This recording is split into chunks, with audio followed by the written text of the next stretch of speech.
Okay. Good afternoon, everyone. This is the Wednesday afternoon meeting, a work session where the Board of County Commissioners likes to get citizen and staff involvement. There's a lot that goes on, and it's always a good thing if we can all find out as much as we possibly can so we can make good judicious decisions. Speaking of judicious, we have some judges in the courtroom. Pardon me, that's not your hearing aid. It is I who's the problem. Today we have on the agenda juvenile detention and probation. They're going to come and explain to us how they operate and how extensively they operate. So with that, let me turn it over to, is it Jorge that'll be doing it?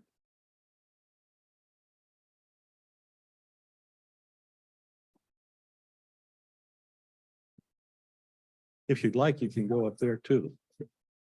Oh, Amber, you could just hold off for a little. Thank you. Well, good afternoon, commissioners and members of the public. George Moya, Juvenile Court Administrator. So yes, today we are here to. If you would take just a moment, I'm going to interrupt you just if there's some clarification required. Could you explain your job as a court administrator? Yes, sir. My job as a court administrator is pretty much to see the overall and oversight of both probation and detention. I tend to call it, youth services center, because both departments, as major as they may be, they both play an integral part into our juvenile justice system. So I typically not try to piecemeal each and keep them in their own silos, more as a big juvenile justice system with two different gears working the system. So yes. So my main role is complete oversight. Okay, Yes, thank sir. you. So commissioners, today we have a presentation for you. And the intent here is to give you that overview. I have a lot of data as well that I was able to come up, the team and I were able to come up with. If there's any data that you may not see there, please let me know. We can go back, roll up our sleeves and look at the data and present that to you. So in case there's anything missing here, we would gladly be able to go back and try to obtain that information for you. So if we may, can we get that presentation up, please?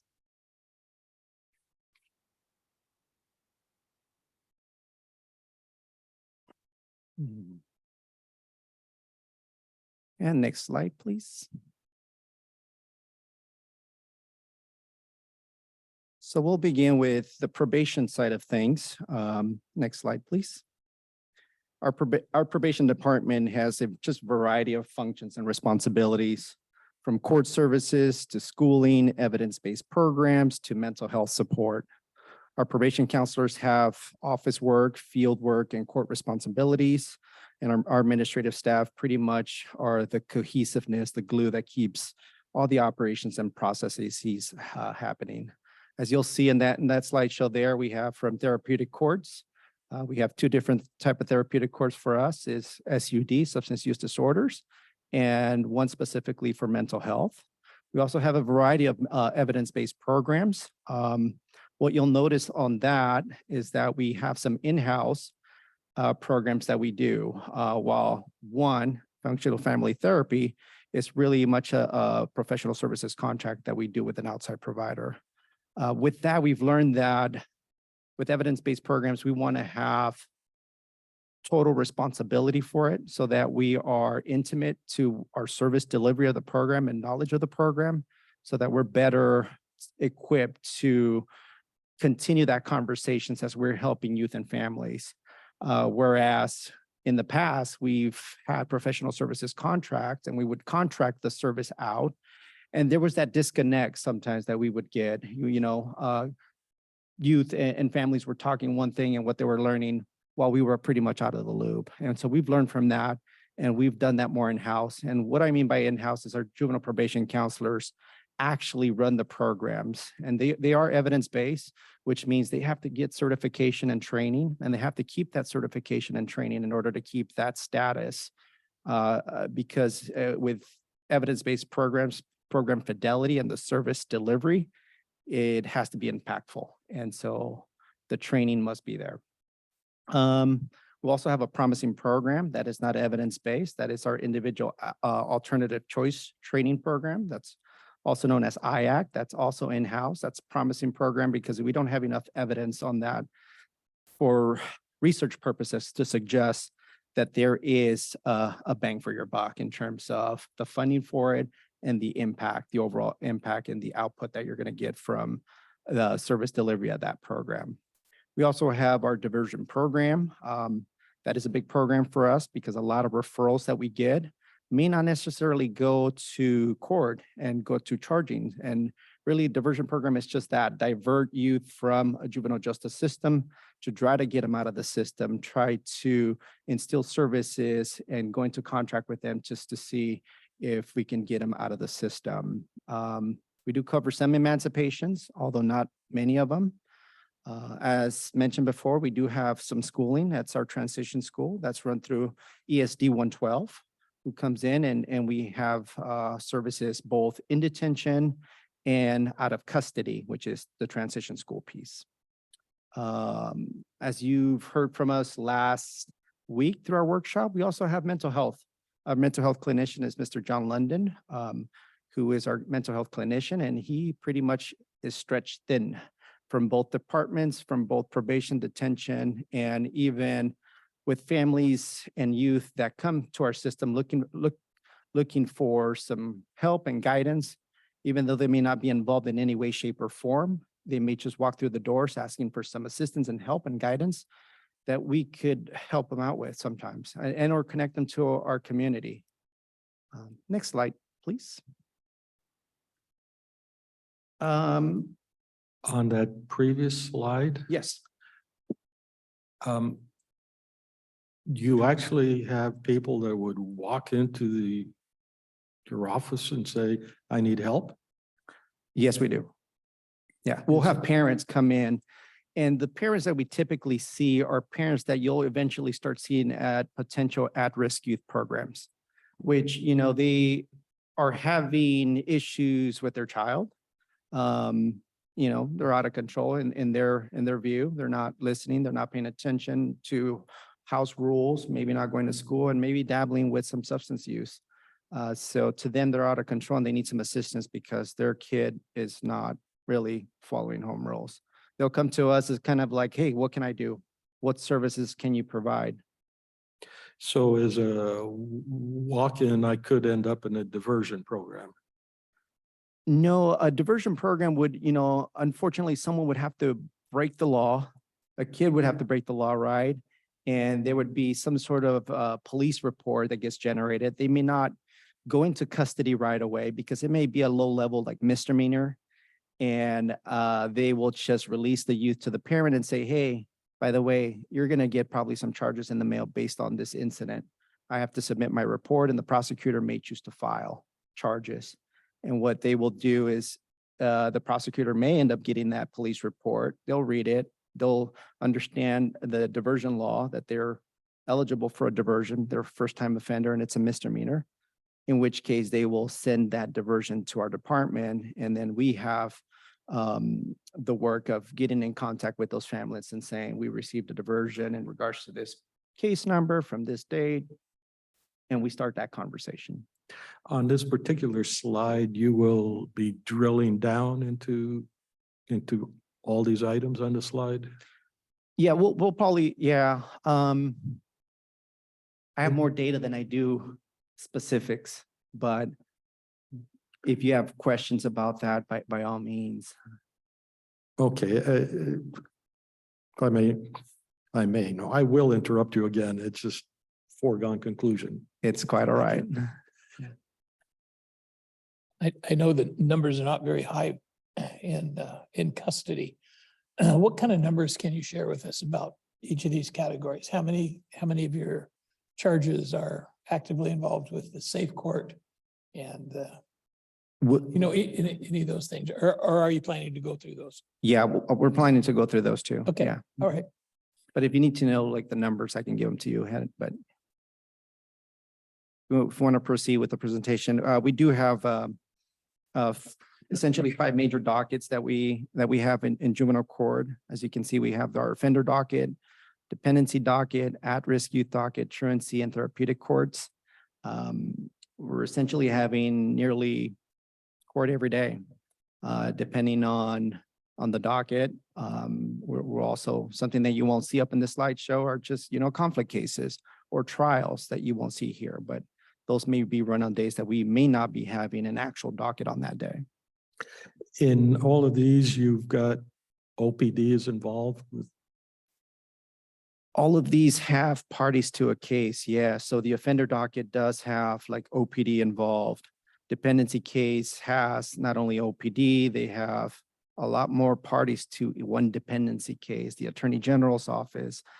You may have a child advocate, and so on and so on. So yes, we have other professionals involved. Yeah, and so in the case of truancy, we have schools that come by and report to the court in terms of their truancy petition that they filed. I was under the impression that truancy was had been demoted or taken off the table a few years ago, not that long ago. Yeah, well, not only just truancy and at-risk youth, the big Senate Bill 5290 is the one that really made an impact to truancy and at-risk youth and chins, even dependency cases for youth that were in dependency. Those were our civil cases, and the big impact to that they shouldn't be put into detention, Okay. especially mixed with other offenders who may be in detention. And so 5290 really put a halt to that. It started with dependency, moved to truancy, and then at-risk youth is your last one. As of July 1st, 2023, there was no way we could put a youth in custody just solely on at-risk youth behaviors. Prior to that, they were being Correct. held. Okay. Correct. Okay. And even if they went to detention, there was purge conditions, meaning, you would go into detention, but if you write a 3-page paper on this particular subject matter, then that gives you your ticket out. And it was a kind of a lesson learned, and going back to the court and revisiting the document and talking about what it meant to them. Yeah. Mhm. And it must be effective because you don't have very many left, right? Uh, I'm being a little sarcastic. yes. Next slide show, please. That's a good answer. Okay, and we'll start right into the numbers. And again, this is just the probation side of things. We'll eventually get to the detention portion of it. These are the number of referrals we get on a yearly basis. You'll see the data from 2018 to 22. In looking at that data, you're going to see an ongoing trend here with the data that's going to present. And that trend is one that goes from a downward trend to really dipping into 2020 and 2021. As you know, those were the COVID years that really put a halt to a lot of things. So even police, as you can see, these are referrals that we would get. Let's say, for example, in 2018, we got 552.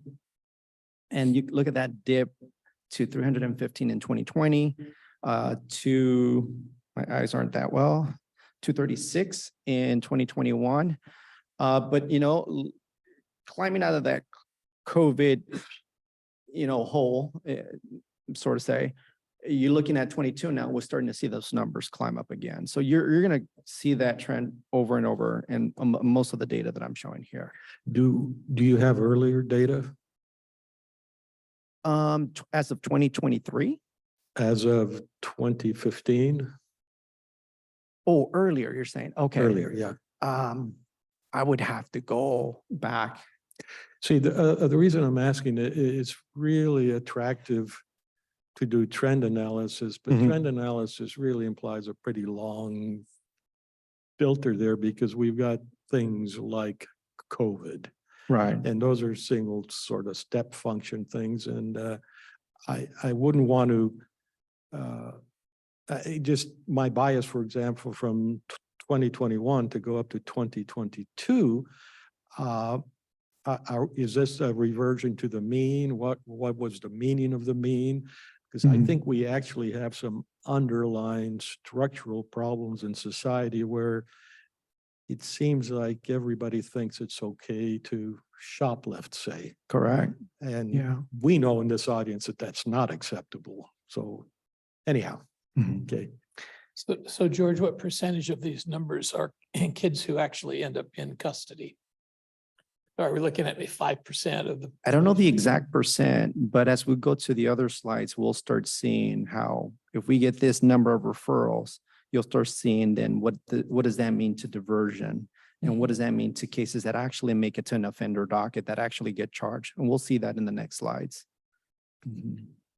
Next slide, please. So these are our diversion numbers. Again, Commissioner, we're using 2018. I'm also curious. I mean, I can look back and see how much data we have. At some point, we reach a point where we don't have that data.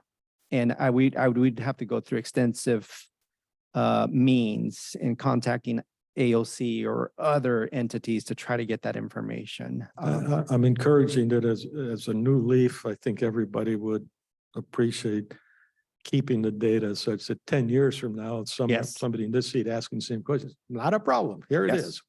I agree with you. Of course, one of the influences are the changes in state law. Correct. And the law that you just cited, 5220 or whatever it was, 5290. that was adopted, that was signed into law what year? Pop quiz. 2019, I 2020? Venture was 2019 or 2018. Okay, Yeah. so right when the dip began. Yeah. And you'll see also here, to your point, the changes in legislature obviously affects what we do, either in the positive or in the negative. Either way, it affects and there's an impact to our facility. If we're looking at diversion, here's our numbers from 2018. They're going up. Then you see the same trend, that dip, and in 2022, you start seeing that uptick. And I'm curious to know about this because there's laws that have changed in regards to diversion as well, where it used to be that you would only have one diversion, eligible for one diversion. And so now with the laws changing, now there's up to 2, 3 diversions, depending on the county that wants to do that. Now, granted, it's not for the same charge. So for example, if a youth assaults their parent, assault for domestic violence, and they come in and it's a legitimate diversion, they go through diversion. If they have another assault for domestic violence, they're not going to get that second diversion because it's the same type of offense. However, if they stole something from somewhere and they got a theft third charge, then that could lead to another diversion. And so I'm curious, and I would anticipate our diversions going to even a little bit higher because now we're opening the doors wider to allow more diversions to occur. Yeah, and no, it's a difficult thing for you to do.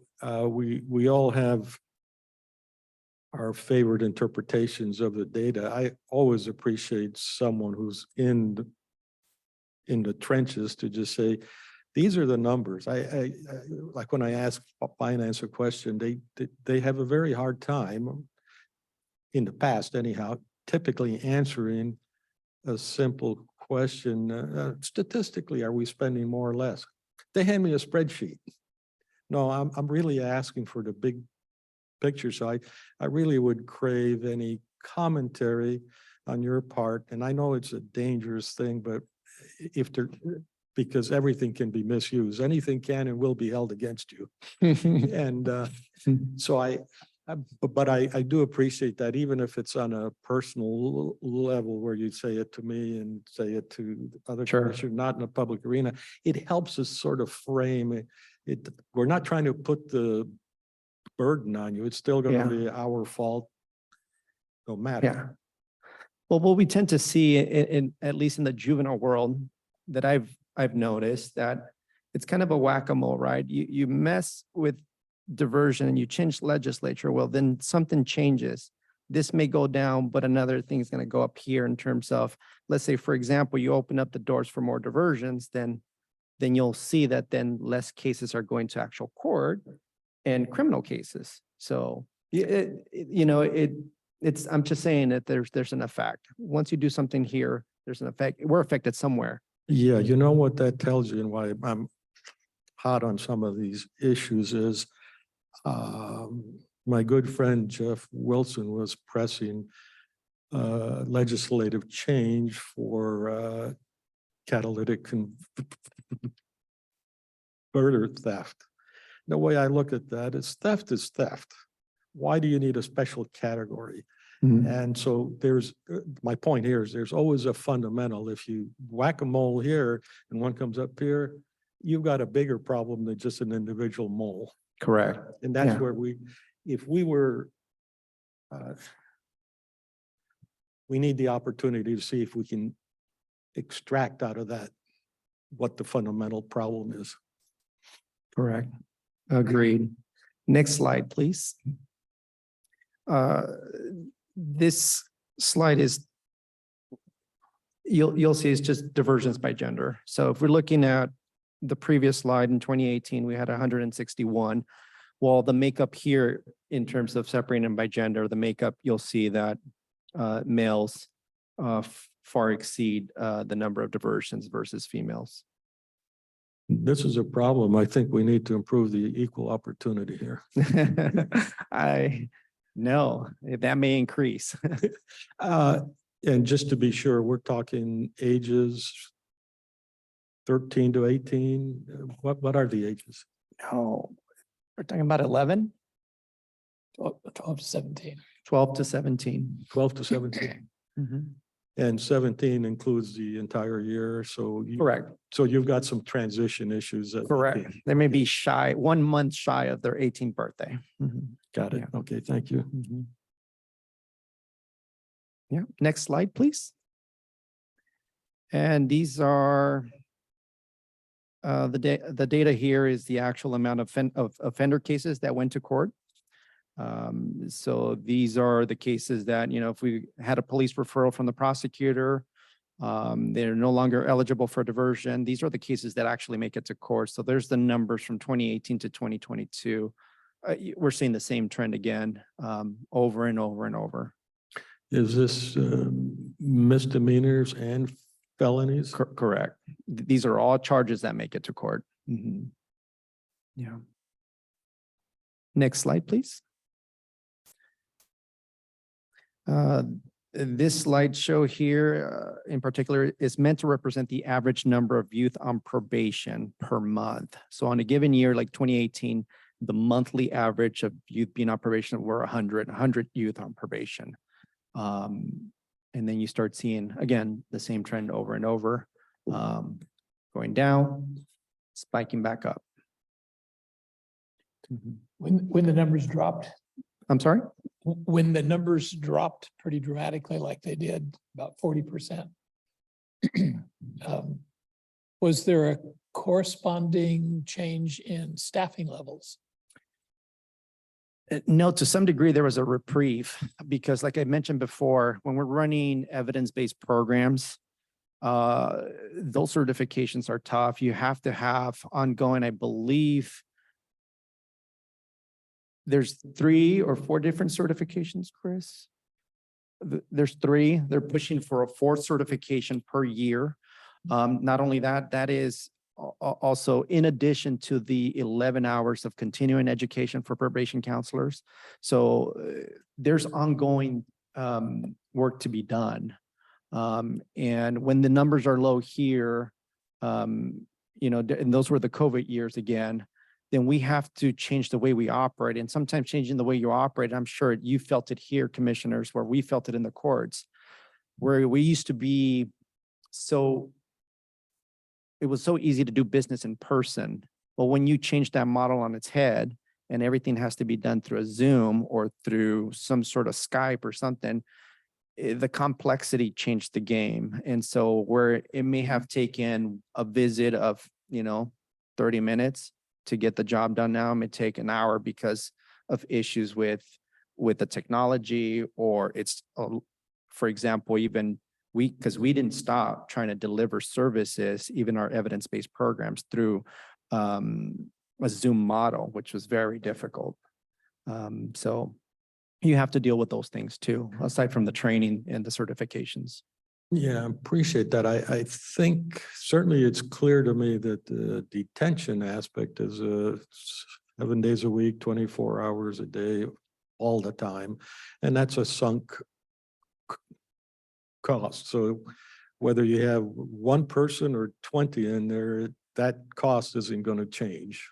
The cost will go up some, but it's minor compared to the sunk cost. How does that translate into probation? Is that also a 24-hour day, 7-day a week? No, operation? no, our typical hours of operations are 8:30 a.m. to 5 p.m.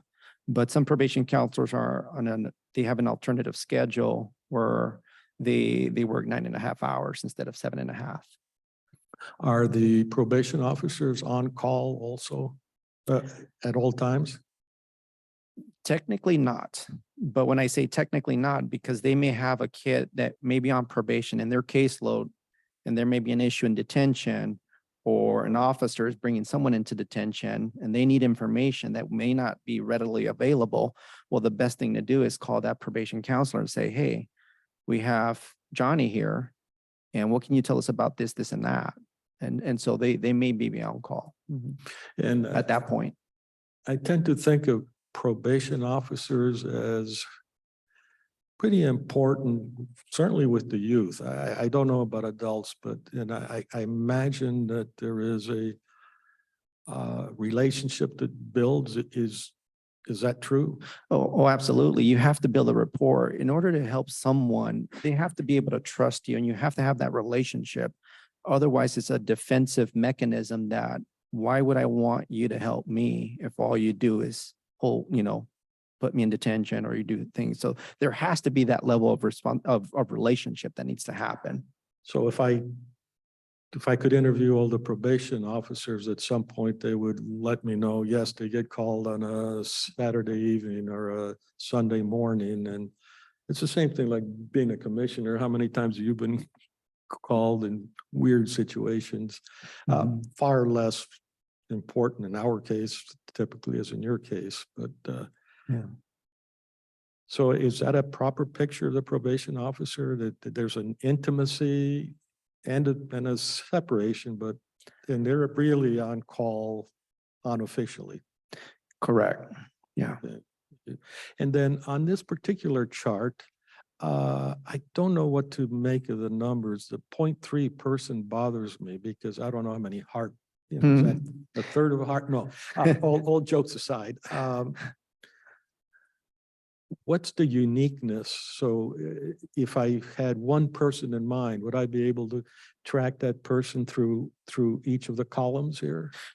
But potentially, yeah. So the uniqueness of, and you'll see 0.5 or 0.3, it's mainly has to do with their probationary status. If you were sentenced to 12 months on supervision, then potentially you'll be there for 12 months, obviously. So I would see that same individual if there were 12 months, certainly. Well, you're doing it by year, so I guess.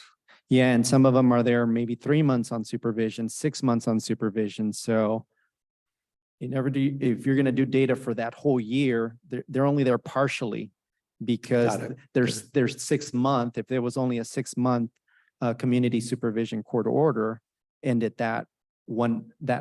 that month that was accounted for, and it skews the numbers a little bit. And this is why we try to do an average to get us a better idea. Oh, yeah, I was Yeah. only teasing about that. No, Yeah. that's understood. But I am interested in what I would call I'm not even sure it's applicable, recidivism.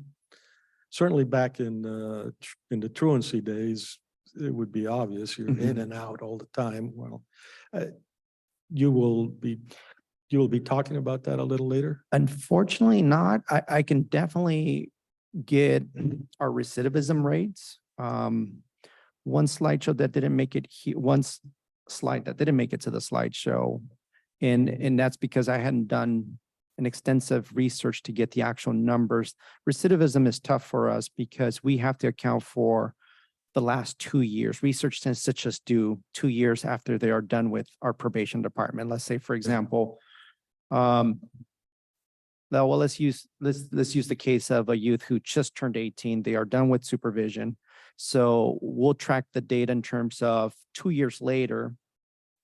we'll check up on that youth to see if they had any sort of charges, whether a misdemeanor or felony, that would account within that 2-year mark after they were done with our probation department, whether there was recidivism or not. And that is something that the state runs, and we get that information. I can tell you in, I believe 2019, don't quote me, I can send you the information. In 2019, we were the county with the lowest recidivism rate, which was 30% recidivism rate of counties that had over 30 youth on supervision.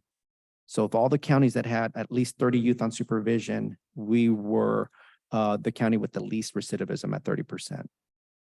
Our neighbor to the south had a little over 60% recidivism.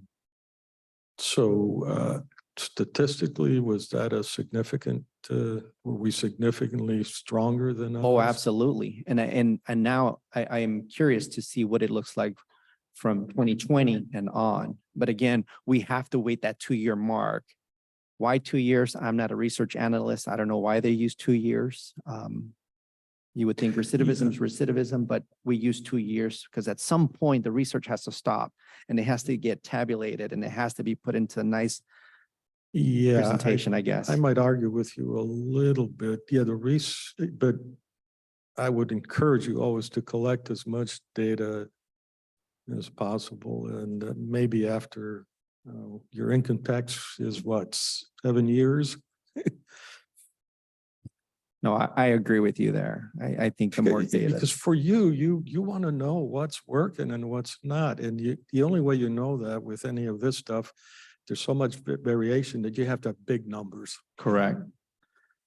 And how we know when things are working or not, and we'll go back to the evidence-based programs, and that at a state level, they try to earmark funding for research, because if the state is paying X amount of dollars for this program that was considered evidence-based, well, we'd like to know if it's continuing to have the same impact as it once did, or has it run its course? And we won't know that unless we have funding for that to get actual research analysts to do those studies. And that's at a statewide level, not just per county.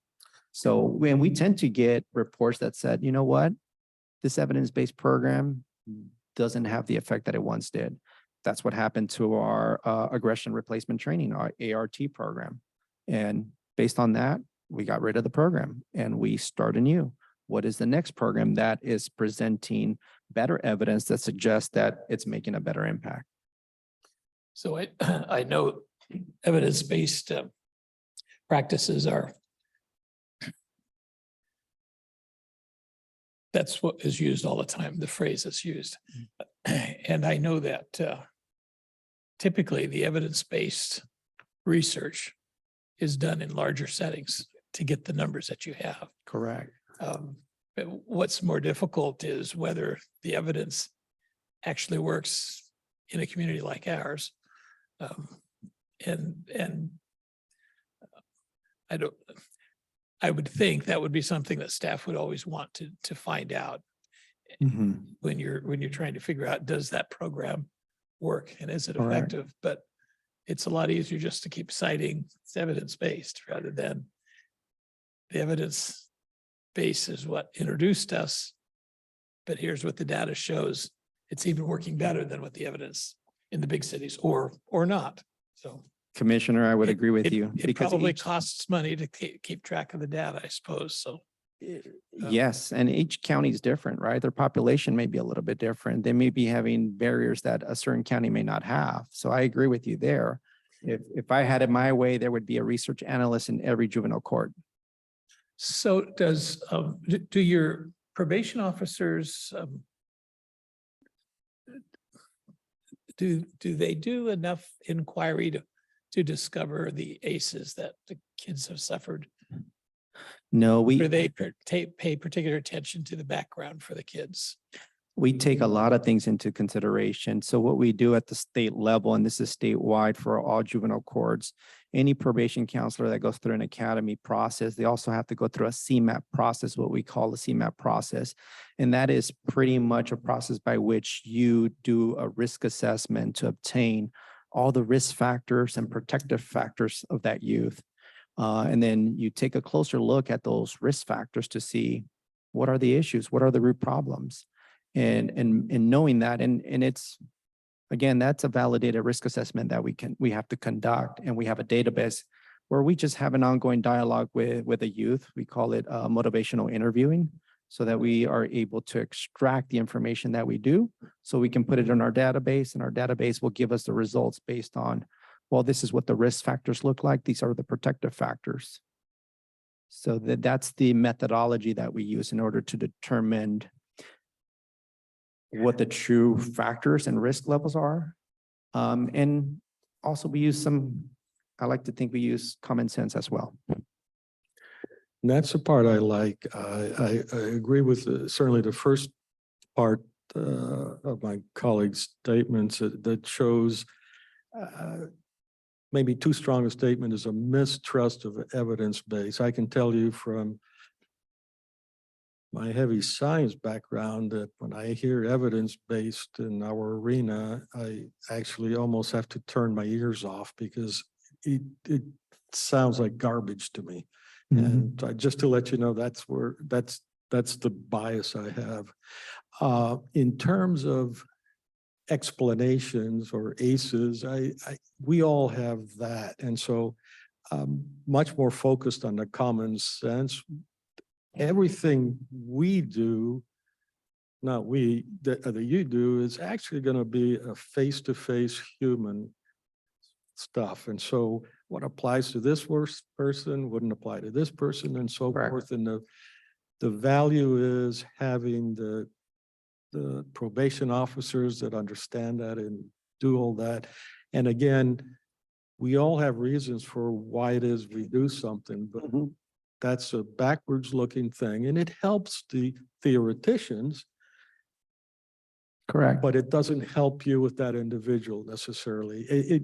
I'm being very general, and I realize it's argumentative. If I just asking people to conclude going forward is, what are you going to do about it? Yes, you were dealt a rotten hand. Fine. What are you going to do about it? Yeah, and we have to take the totality of the situation, right? I mentioned earlier that probation counselors have a little bit of when I was a probation counselor, I always saw it as the best of two worlds, where you have office work and you also have field work. So how else would you know what that youth is going through if you never did a home visit, if you never checked their environment, if you never went to their school and never talked to their school counselor to say, hey, how's Johnny doing? Or their teacher, how are they doing in your classroom? What behaviors do you see? If you're not doing any of that, then you're just solely going on a risk assessment. And that is just one tool. I'm thinking, and I'm saying here that we have to take the totality of everything, not just, and this is where the common sense kicks in as well. Absolutely, and that's a forward-looking one. I've talked to people who, they go to the house and they know it's a disaster. There's no discipline, there's no requirements, no responsibility, and you've got to cope with the end result. And how can you help in that situation? Very difficult. You know, from my experience when I was a probation counselor, there was times where I could easily work with the youth, but I couldn't work with that parent. Not a surprise. And that was very difficult. Yeah. Because where the youth made strides, the parents would refuse to do services. And how do you help a youth? You just have to stick to that motto and help the youth, not the parent, not the entire family, unfortunately, because they're not there as a supportive network. So then I have to find what is a supportive network for this youth. Is it a coach? Is it a teacher? Is it somewhere? Is it a counselor? Is it their mental health counselor? I don't know. I have to get a team going in order to have a better support unit for this individual. So, and in that case, the street is a big element too. Yeah. Thank you. The next slide show, you'll see the actual probation youth by gender. Again, we tend to see more males on supervision than we do females. Do you have a comment on that one? That's a pretty big spread. No.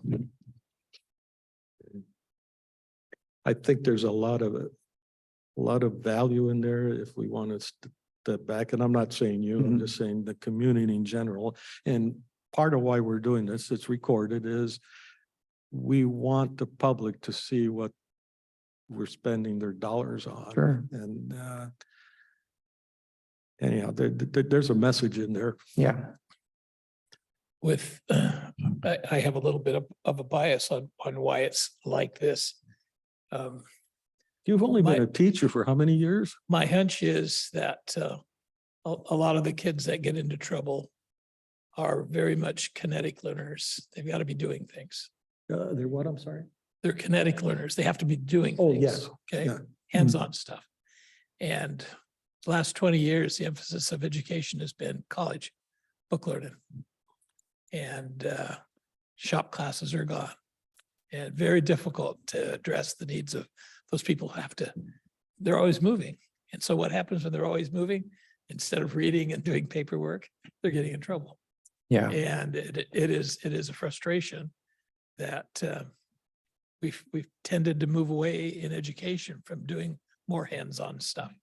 And, you know, maybe it's a pendulum and it'll swing back, but in the meantime, we've got a lot of kids that end up making other choices. And you deal with some of them, and some of them don't show up on your watch, but it's there's a lot of destructive behaviors out there. So it's frustrating. And the other thing is, you guys actually don't have custody for kids very long. Correct. So it's very difficult. I mean, if you're talking about a 2-year drug, Right. a drug therapy program, you don't have them that long, do you? Right. You gotta get them started and hope the parents will be supportive and as they finish up on their own, but hardly any guarantees. I oftentimes think that your folks have to combat the notion of we're hitting our heads against the wall. Yeah. And try. And it's, you know, Well- there are a lot of things that are needed that we aren't able to provide. Correct. And because we have them for such a short period of time, we try to really get them to be aware of the resources in our community so that, you know, and I said earlier, sometimes it's very difficult to work with a parent. But conversely to that, there's been parents that are really good to work with and they're advocates for their children. And those are the parents that whose children we don't see anymore because they've learned to go through a system and they've kind of used their community as their support network. Yeah. I want to say I do appreciate that we're actually leaning on you, asking you questions that maybe not be materially germane to the situation, but it is, I think, in my opinion, really, these are very good conversations for everybody, I think, even though we're leaning on you for opinions about things. And let me ask you another one then along those lines. How do you like that sliding in? Is it easier to deal with the females versus the males or vice versa in probation? I plead the fifth. A big pardon? I plead the fifth on that. No, it's just a joke. If it's totally out of context, then I lose it. No, obviously, everyone's different.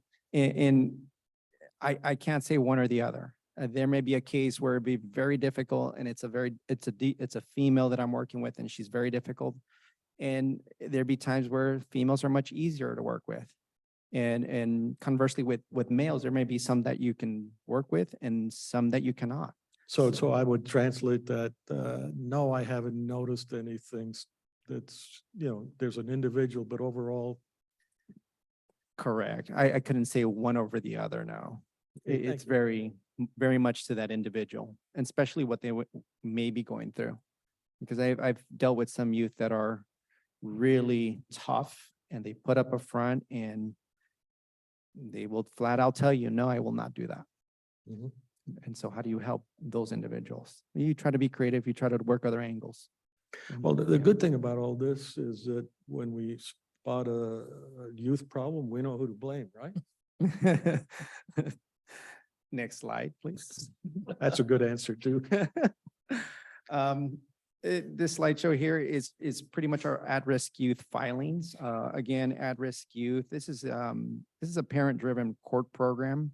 A child's parent may file, and this is right from the RCW, a child's parent may file with juvenile court a petition in the interest of a child alleged to be an at-risk youth. These really start with the department, which the department, I mean, Department of Children, Youth, and Families.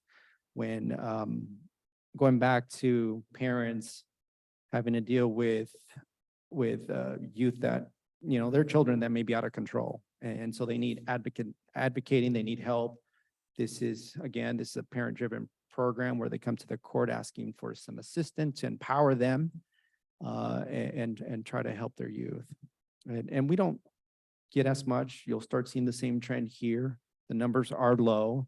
Again, this is going back to 2018 to 22, and you're starting to see that dip in 21 and 22. Now, not by much, it's only one number, but again, low numbers, very difficult to look at specifically. Unlike the other ones, the last point is below the penultimate point. Mhm. Totally meaningless, but Yeah, well, we'll go to the next slideshow, and this is our CHINS petitions and filings. These are child in need of services. So this is almost the opposite of the at-risk youth. This is more of where the youth needs more support because the parent may not be providing enough for them to be able to be successful in their life. So these are very low numbers for us. how is this Specifically- initiated? So this one, I'll say here, the little blurb that I have, the purpose of the Child in Need of Services program is to obtain a court order mandating temporary placement for up to 6 months of a child in a residence other than the home of his or her parent. The need for the placement must be based on a serious conflict between the parent and child that cannot be resolved by delivery of services to the family while the child remains at home. So situations are too difficult, and it's better to have them apart and try to instill services in order to repair those relationships. And the overall intent of Child in Need of Services is to have a productive family, a nuclear, you know, that productive family. So it may require separation through placement, but overall, the intent is to get them back together through services. And our numbers are low. You saw in 2021 and 0, and that could have been easily through COVID and no petitions filed that year. Next slide, please. These are our truancy cases. So the same trend here, you'll see that dip again, going back up. Even in 2022, you see 355 cases, and that's a big spike. I am looking at this one a little bit closer because obviously 5290 had an impact to truancy cases as well. And not only that, we're trying to do things a little bit different in terms of our truancy case filings. The model that we had was where as soon as schools were able to file a truancy, they would file a truancy. And just case in point, if you see 2018, we have 416, if I can, 16, that's correct. So so schools will file and bring a student to court to try to, you know, have the court do case management from the bench and try to say, well, you got to do this, you got to do that. And we're flipping that model on its head. Essentially, what we're trying to do now is before schools are filing and trying to come to court and do case management from the bench, we want them to really have a lot more resources for youth and students. And we've have a probation counselor now helping the schools to try to provide even some intervention type services to get them early on before they come to court. Court should be kind of a last resort. We should be doing a lot more services and a lot more resources before they come to the courtroom. And so even when you see in 2021, 178 and 2022, 355, in 2022 is when we started changing the model a little bit. And so I'm curious what 2023 is going to look like and beyond after that.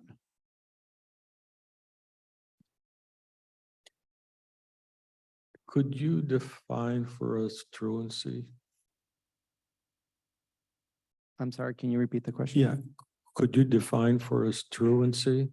Yes. Washington State Law RCW 28A.225.010 requires, with some exceptions, that all children between the ages of 8 and 18 are required to attend school every day when school is in session. Superior Court supports many responses to truancy, including providing resource and referral assistance for parents, students, and schools to address barriers to attendance, technical assistance to schools and school districts. Okay, so by RCW, then if a kid doesn't show up to school once, he's a truant. No, not necessarily. And schools in OSPI may be changing those too, because I think it's, don't quote me on this, I want to say it's 20 days unexcused absences. I'm not sure what it is That's now. kind of the number I'm looking for. 20 days. So 20 days unexcused, it could be considered a truant, and that's when schools start to file truancy petitions. And then who brings them to your attention? Whoever's designated from each school will have their own. They used to call them truancy officers. I don't know what they call them It's now. not the mom or dad, and it's No, not the neighbor. no. It's a school representative who is in tune to all the attendance records.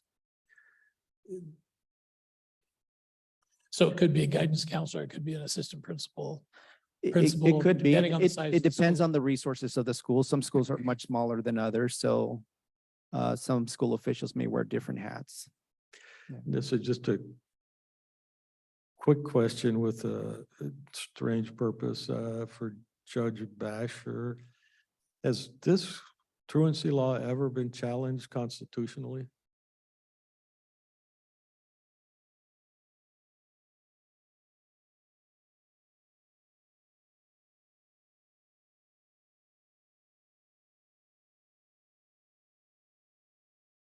Within a month, you could be considered truant if you were absent, then it turned into 30 days within a semester, and I think you keep that for 20 days.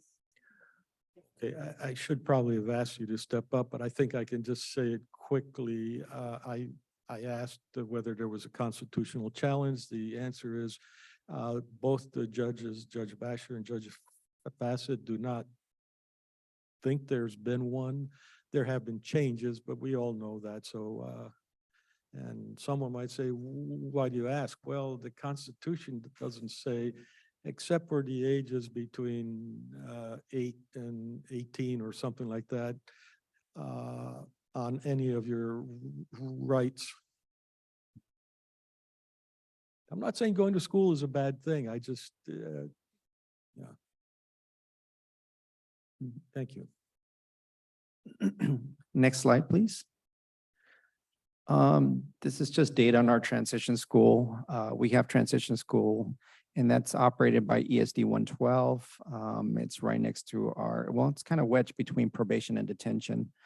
Transition school is out of custody school. It is just that, a transition. So they're in transition from one point to the next, meaning some of these youth who may be a truant, frequent truant, and we need a closer look and a closer watch. They may be ordered to attend transition school to come by and, you know, do some credit recovery. Some schools may be team placing some youth for various reasons. They may want to place them in transition school to, again, do some credit recovery or or for whatever reason they think is deemed necessary for them to attend transition school.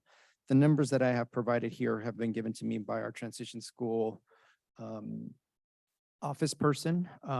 You'll see 65 GED pre-tests were administered, 48 of which were in transition school and 17 in detention. 42 GED tests were administered, 31 were in transition and 11 in detention. And in regards to GED, 8 of 17 students have earned a GED diploma. When I'm looking at those numbers, and I didn't have a chance to speak with her directly about what it meant by 8 out of 17. Obviously, they're taking pre-tests. I can only assume, and if anyone's here that can let me know, a GED is not what you think it may be, just one test and you're done. It's a series of tests that you do in order to pass and obtain your GED. So my assumption of the 17 students is those who truly attempted all 3 or 4 phases of that GED exam. So 8 of them have earned their GED diploma. You don't have instructors, I mean, you don't have teachers assigned anymore to juvie, do you? Can you repeat the question again? You don't have teachers on staff. We have teachers in detention and a teacher assistant. We also have 1 full FTE teacher in transition school. We also had an assistant in transition school, but they are short-staffed and they haven't filled that position. But yes, we do. Yeah. And then again, they're employed by ESD 112. Yeah.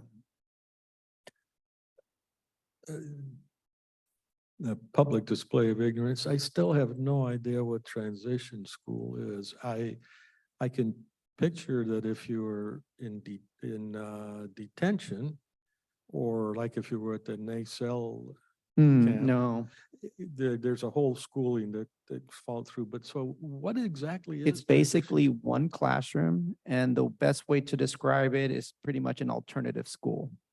And so it's not a school in the traditional sense. It is simply just one classroom. It's ran by ESD 112. They have 1 teacher there. We have computers there, and we have students that come there. And again, it's just a short-term program. This is not long-term. They're not meant to be there year after year. They're only there for a very short term, trying to improve their attendance, trying to improve and get some credit recovery, and prove that they can go back to their home school. That is the end goal, for them to go back to their home school. Is there the concept of a transition classroom then? So if I go to the juvenile detention center, I'll find a room where you say that's where transition school is? Oh, yes, I can Okay. point you there. Yeah, I've been there. You redid the carpet, but it's still. Yes, you're right. Yep. Yeah. You know exactly where that is. Okay. Yeah. Next slide, please. So wait, so everybody in detention goes into transition school? No, No. detention has its own classroom. Yeah, so because they're in custody, they remain in custody. And so within the building, we have, technically we have 2 classrooms, correct? We have 2 classrooms within the building, Okay. and separate from transition school, which is an out of custody school. So for transition school, instead of me taking the school bus to go to school, I would take a different bus and I go to the detention center? We've had buses that come by, yes, in the Hey, past. my mom and dad drive me to the school? Typically, that's what you see. Okay. And then you also see students riding a motorcycle, a bicycle, some other means, a skateboard, they come by. Mhm. And I'm there all day? I'm sorry? As a student in transition school, I'll be there for an entire academic day? Not in the traditional sense, no. I wouldn't compare that to an actual school. They don't go to the exact same amount of, they don't use the same amount of hours. Okay, do we use the 3 Rs in there, or what do we learn in there? I don't know what the 3R scenario is. Reading, writing, arithmetic? Oh.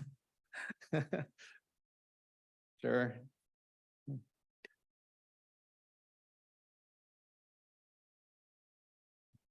So in the. Is the green button on?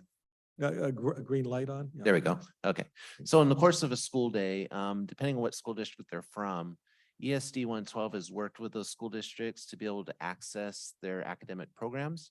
So like say if a kid from Kelso School District is suspended for 30 days, they can come to transition school, still work on their Kelso schoolwork.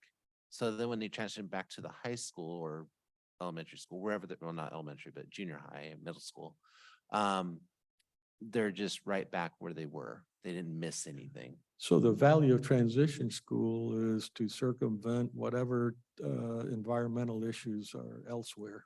Yeah. And then if the kid, so they can work on their credit recovery. If they're over 16, they can start working on their GED.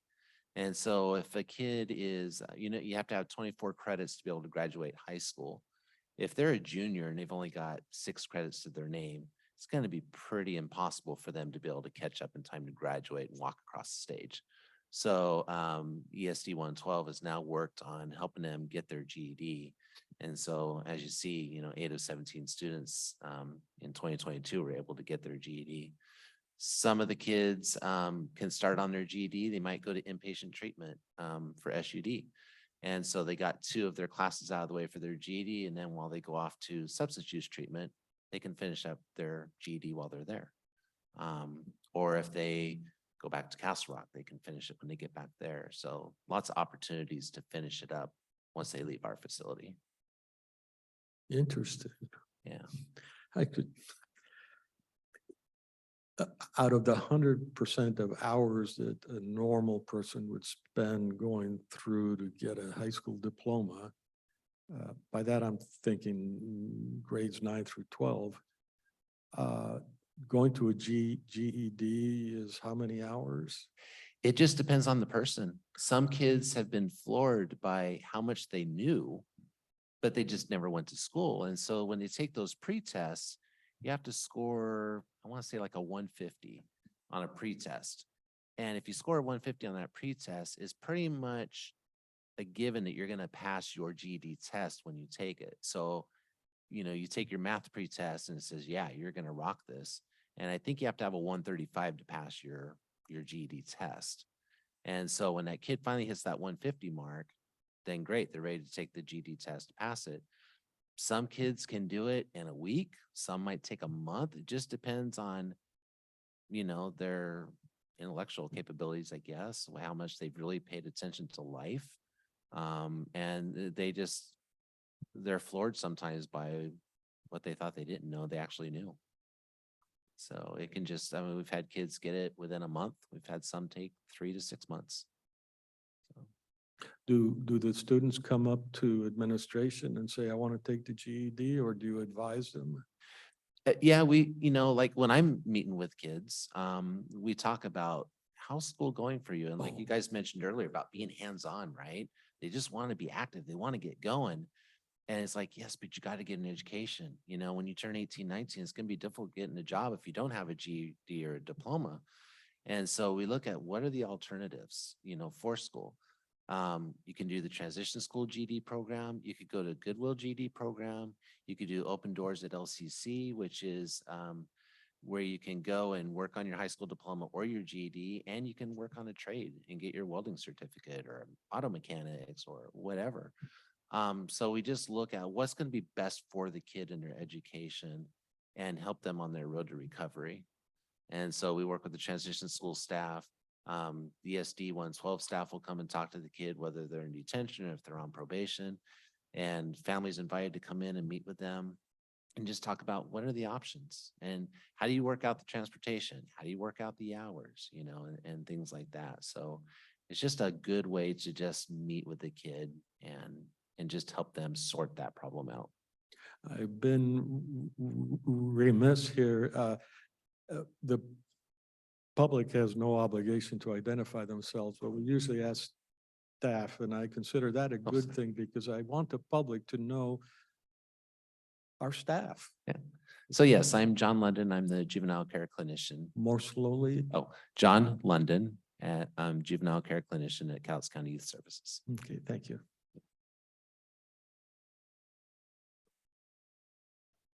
Next slide, please. So now we'll dive into the detention portion of the presentation. Next slide, please. This slideshow, you'll see, these are pretty much all the detention facilities around the state. You'll notice that most of the detention facilities are on the west side of the Cascades. It's the humidity, I think. What's that? It's the humidity. Probably. Next slide, please. So we'll, Oh, go back to that one. oh, sure. You have you have a couple of counties that have two. One's a circle and the other, most of them are stars. What's the difference? Talking about Chelan and what's the other one? Mhm. They are considered CRCs. So they have both detention and a crisis residential center.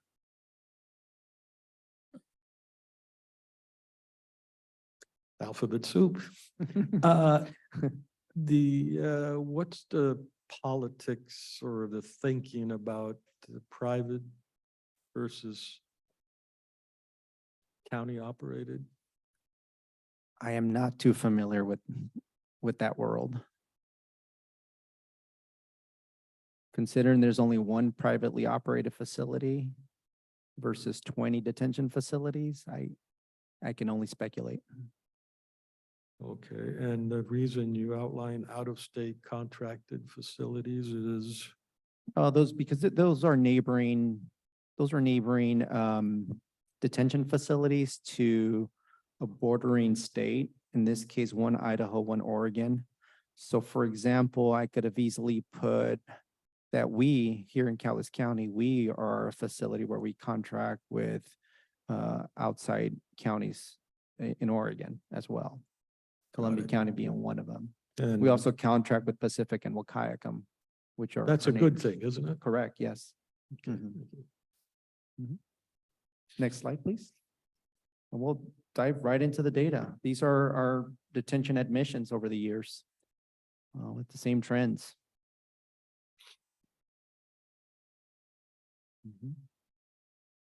Next slide, please. And these are admissions and with the separation of local youth versus contracts.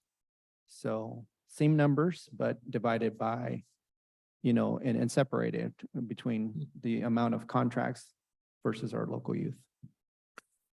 Is this only the neighboring counties?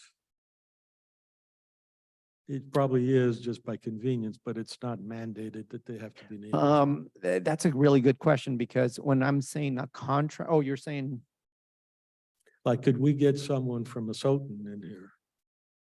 Or Columbia? okay, so that's a tricky one because let's say we get a kid from Seattle, but they committed a crime and they come into our detention facility.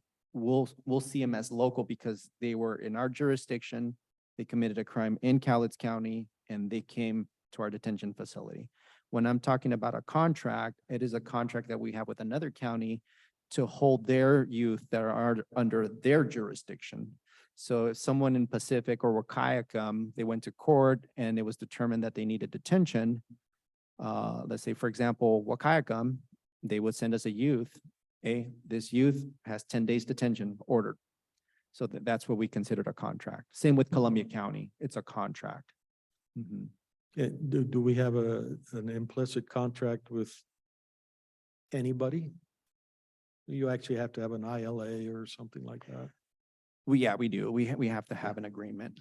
It has to be in writing. And we've got one with Wahkiakum, Lewis, I'm sure. Well, we had one with Lewis. We had one with Lewis while they were going through their renovation and they closed down their facility. So we contract their youth. Is that active still? What's that? Is it active still? Do we still have kids from Lewis County here? No, we don't. No. Lewis County is now fully operating. Yeah, they're done with the renovations. So in 2018 and 19, I'm sure some of the contracted detentions were ICE kids, formerly known as the Correct. detainees. I think those numbers will still reflect some, right? Now, they didn't make up the majority at all. Never No. had very many of them, but No, not many at all. Yeah, we've talked about sometimes, this goes back to sort of the economics of trying to have a regional, I'm not sure I like the word, but it just means Wahkiakum cannot afford to have a juvenile detention center. We spend a lot, and we have a lot that we could share with Lewis County, Skamania, where we could take their inmates and operate a single facility for all of them. Is that discussed in your life? No, not in my world. It's not really discussed in that sense. No. We like to help each other a lot, where let's say you mentioned Skamania County. Skamania County contracts with Clark County. That's their Okay. closest neighbor. So if there's an instance where that youth is not welcome in Clark County for whatever reason, maybe they assaulted officers out there, they're too high risk, whatever it may be, and they may need a break, they will reach out to other facilities to say, can Callis take, or can, even Lewis County or Grace Harbor or somebody else, can you help us out? And so in which cases, we may help out, because when we're in a time of need, we want someone to reciprocate as well. So, yeah, we'll try to be a friendly neighbor.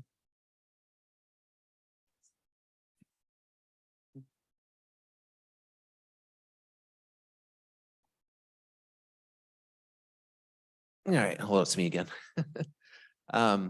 So one thing with when we have youth coming into our facility that are from a contract, experiences, especially with like Lewis County, when we're working with our youth, we want to give them the best care possible and help them get that continuity of care when they go back into their community.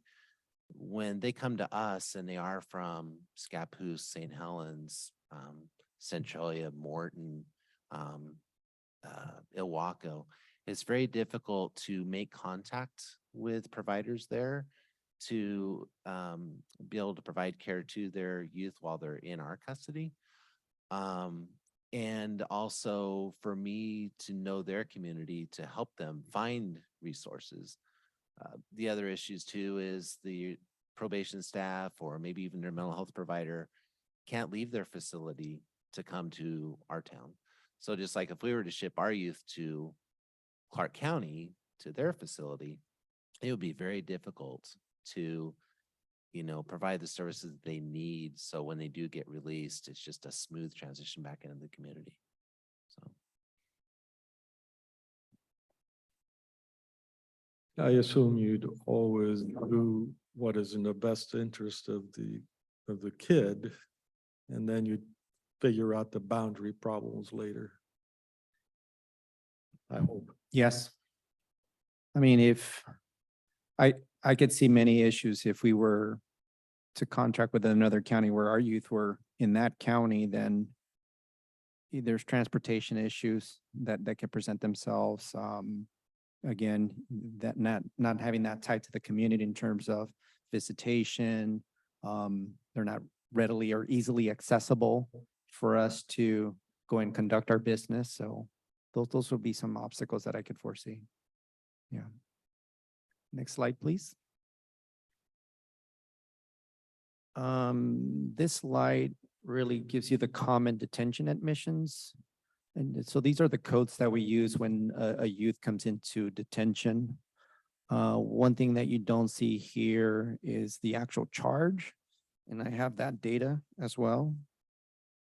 So, but unfortunately, I only have data from 2020, 21, and 22. So, and what I mean by that, I have the top 3 charges that a youth would come in. And in 2020, assault 4th degree domestic violence was the number 1.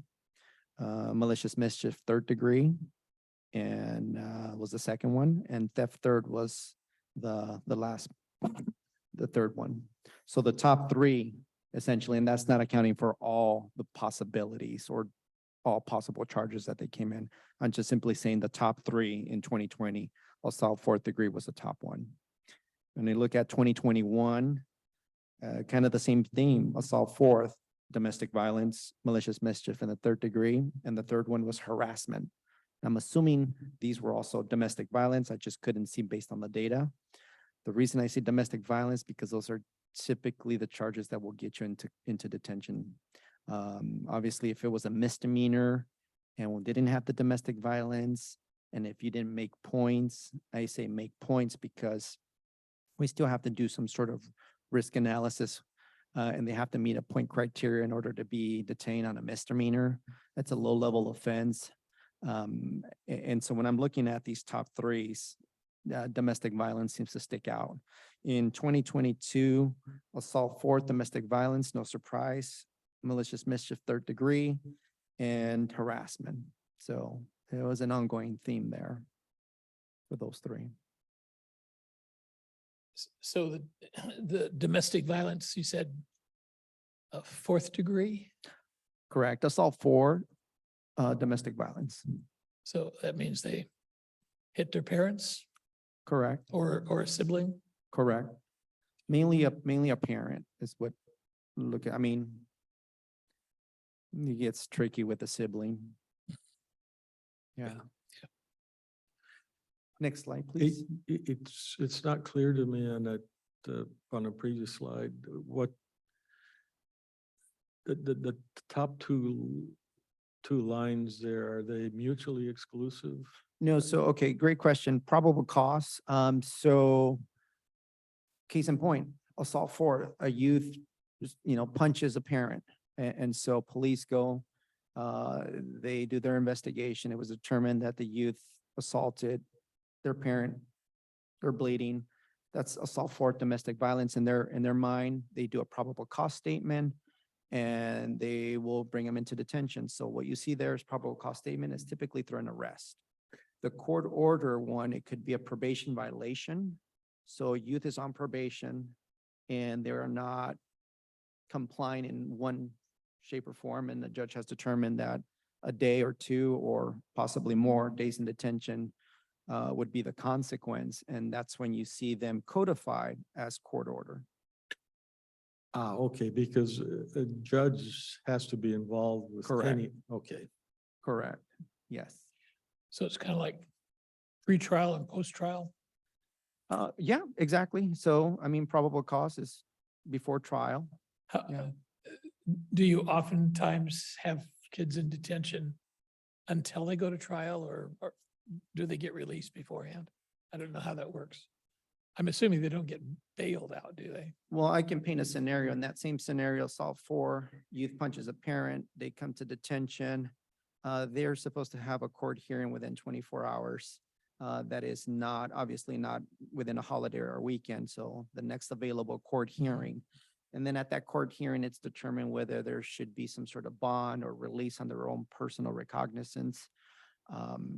In some cases where the alleged crime is so heinous that may require a high bond or may require a no bond, then yes, they will stay in detention until that case or their bond changes. They'll stay there until the case gets resolved or the bond changes. Mhm. Thanks. Next slide, please. This is our average daily population. These are the numbers.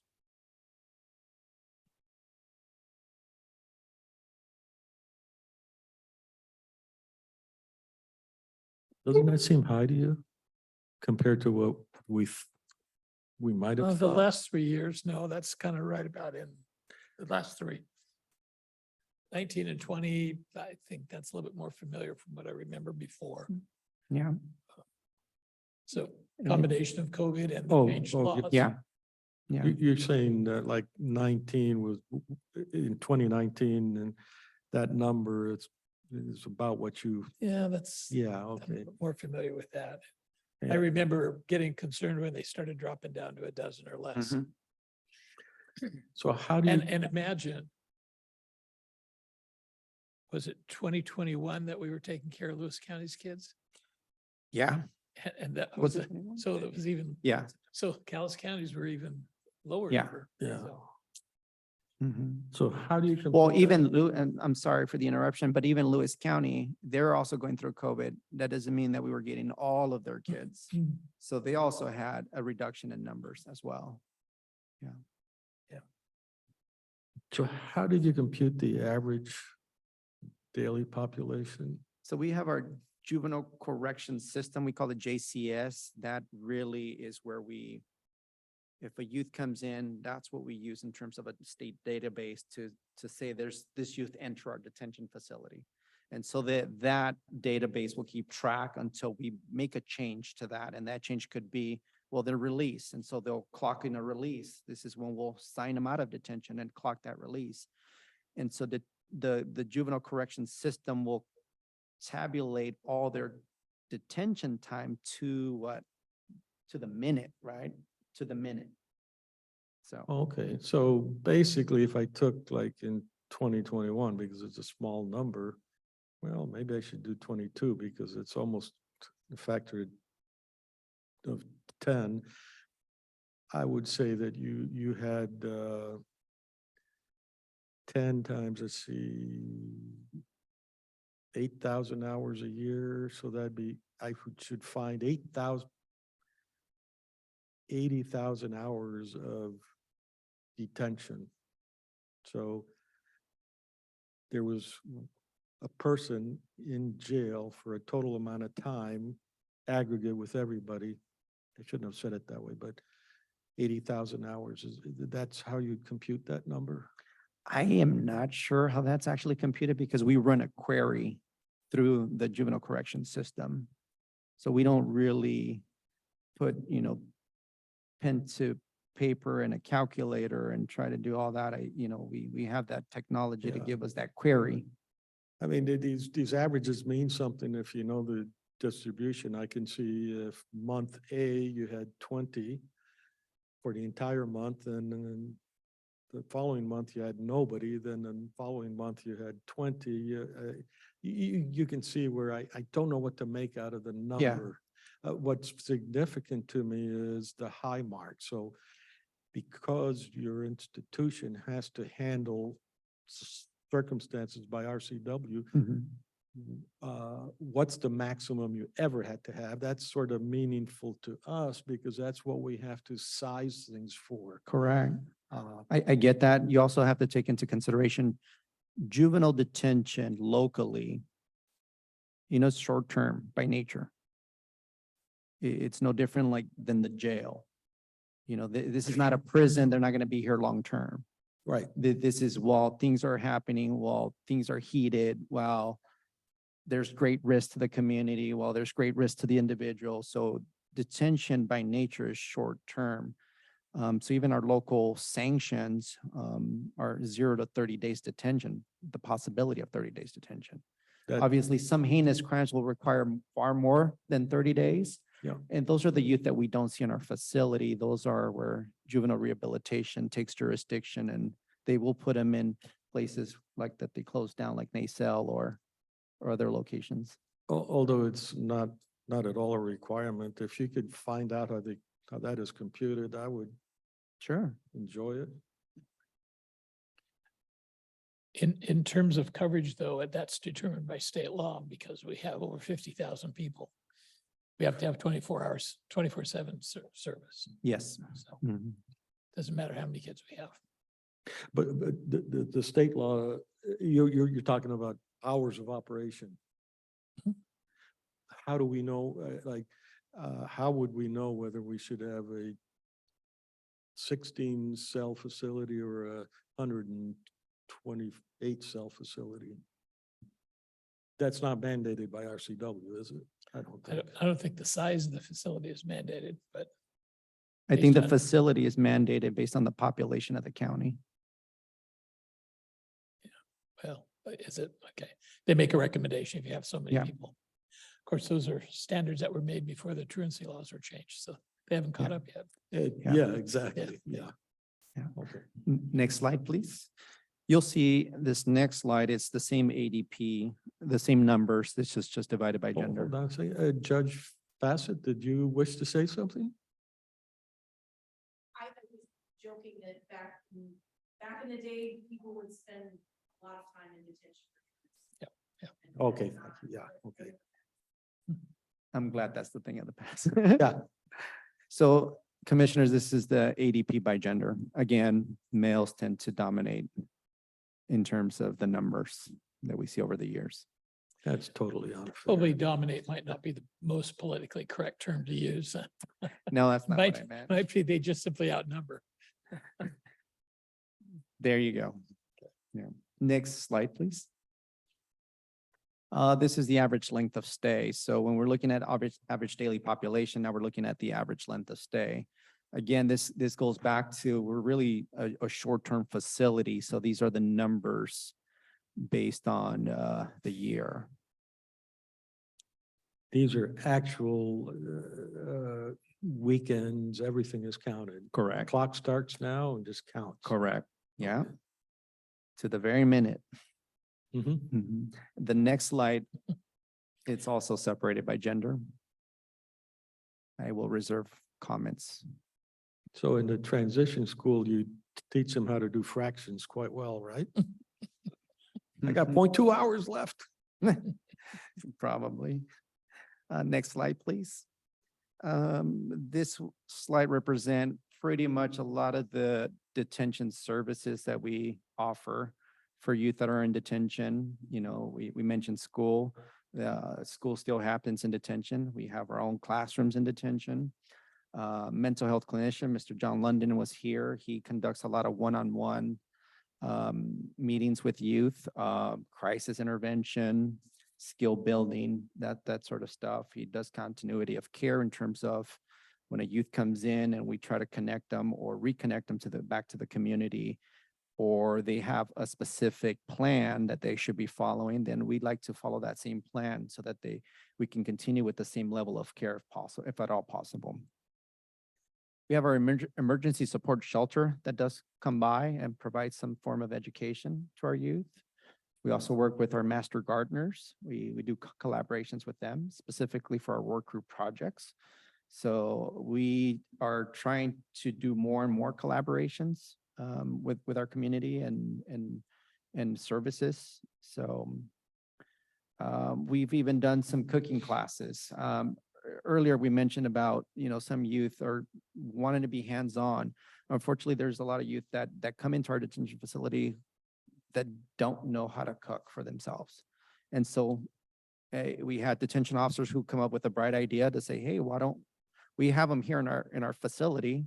We have them and they need, they need to learn something. Instead of just watching television, let's come up with all these programs. So what you're seeing here is a lot of the programs that we try to implement and try to provide to the youth while we have them for even that short period of time, considering it's a short period of time. Even faith-based services that come by and try to perform services too. So recreation, we do provide exercise for them. Lots of time to do some recreational stuff. So it's not just typically being in a cell or watching television. We try to get them, again, while we have them in our facility, in our care, we try to do the more we can with the limited time that they're there, considering their average length of stay. Through detention, we also do our work group program. And so some youth that are on probation that could get sentenced to 1 day of work or 2 days and so on, then they'll work out of custody with our work group program. And we're trying to revamp that program so we can do a lot more in our community other than just our local grounds. They're not working with the adults on No. work group. No, we Have to be separated. no, we will separate, right? Mhm. Yeah. I was thinking the schools have some extracurricular robot competitions. Hmm. I was thinking, wouldn't it be nice if you had some sponsors that could work with the kids? But then you look at that previous slide, they just don't stay with you long enough to really. One, they don't stay long with us, and we also tend to stay away from sharp objects while they're in custody. So we try not to give them any ideas or weapons. But we have had, I'm not sure, is it in here, or the engineering competitions? We've done Yeah. things similar, you know, popsicle sticks to try to get them to understand, even at a rudimentary, just kind of physics. It's just, again, try to get them to be active and use that brain for other than just watching television or just sitting in a cell. So Yeah, that catapult thing sounds interesting. Are they getting things in or getting things out? Over the walls. I don't know, have you seen those? It's a little bit, you mentioned, the learning is often by doing, and I certainly fit in that category, and I've adopted the term kids, or humans tend to learn by osmosis. A perfect example is a 2-year-old child can speak, knows how to do past, present, and future tense, but has never cracked a grammar book. Mm. And of course, when we go to high school, they hand us a grammar book to learn another language, and it's like, yeah, that's going to work. Mhm. Yeah. Next slide, please. And these are some of the services that we're working on currently. We're trying to do, again, we're trying to do more collaborations with other entities, organizations. One particular one that we're very excited about was our LCC cooperative that we can do. We had our detention officer, Nick Potter, who had a brilliant idea to reach out to LCC to see how we can collaborate. We were mostly looking at trying to look at and tap into their criminal justice program to see if we could get any recruits out of that. So we were trying to get that angle, and we stumbled upon this internship program that we could potentially do with them.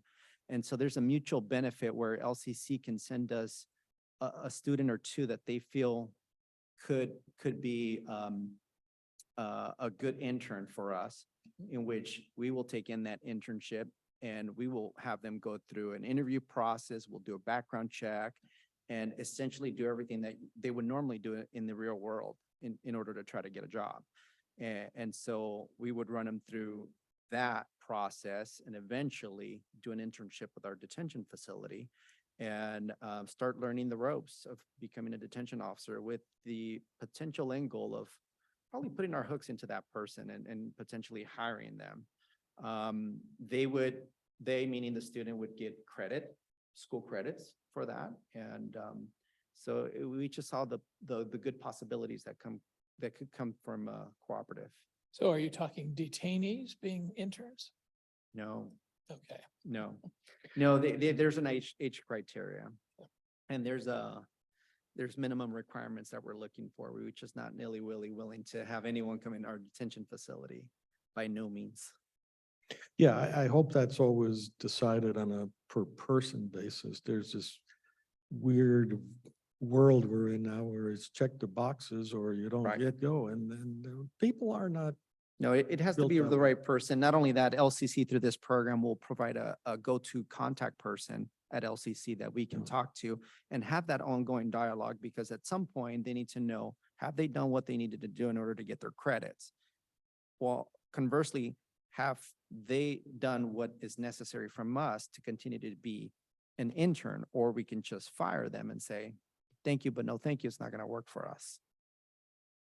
But, you know, there's some excitement there in regards to the potential output we can get from that. Anytime we can step out of the box like this on a person-to-person basis, great plus in my book. Yeah, thank you. Yeah.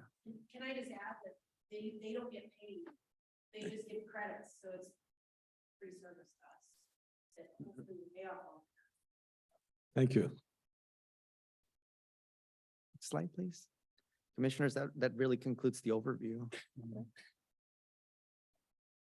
Have a couple of questions or just a statement, just for the public. You are part or the superior, you report to Superior Court. Yes, sir. Just want the Mhm.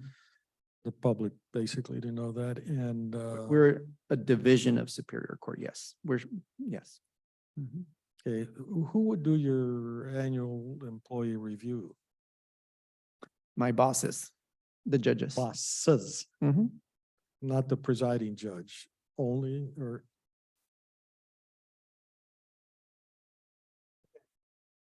Okay, yeah.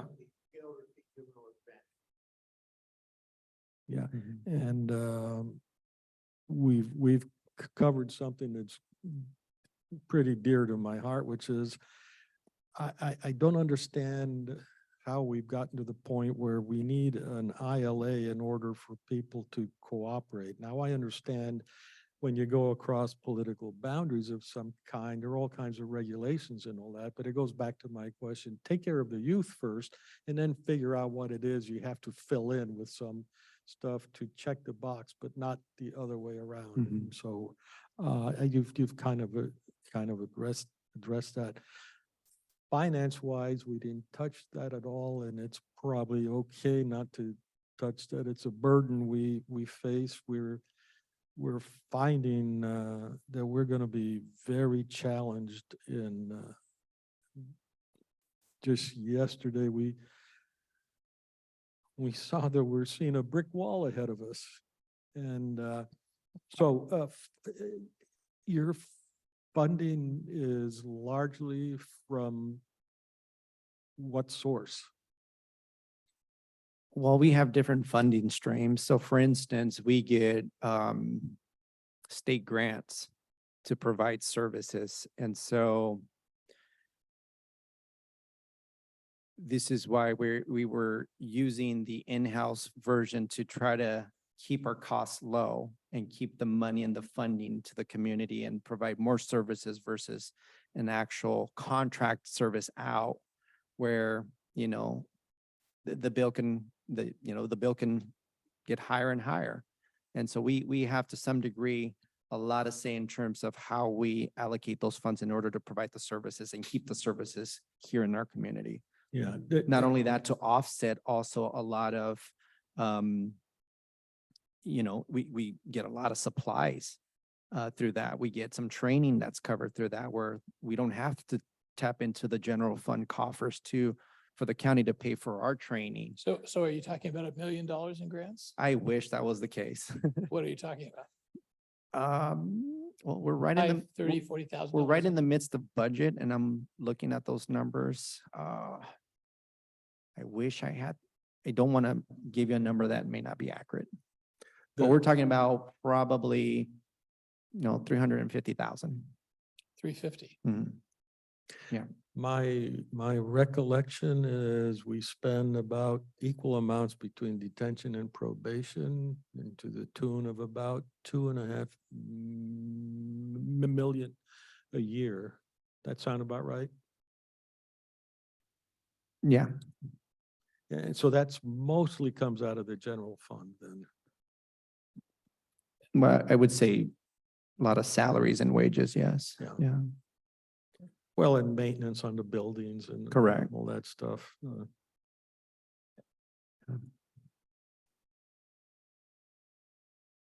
What else do I have noted down? Yeah, by the way, in your particular situation, I really do like that you're bringing your mental health individual under your direct supervision. It's your employee. Correct. And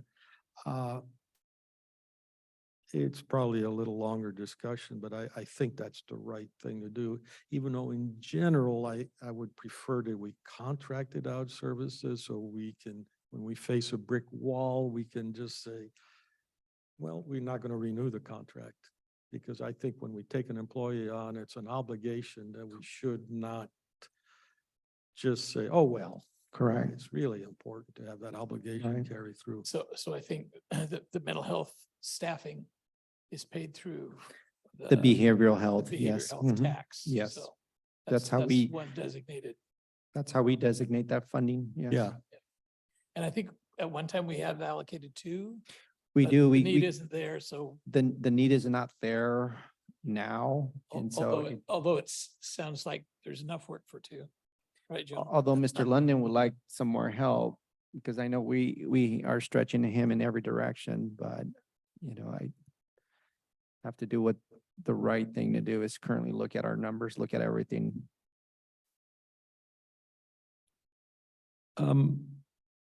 We've got two judges in the audience. Would either of them want to come up and say anything? No obligation, just.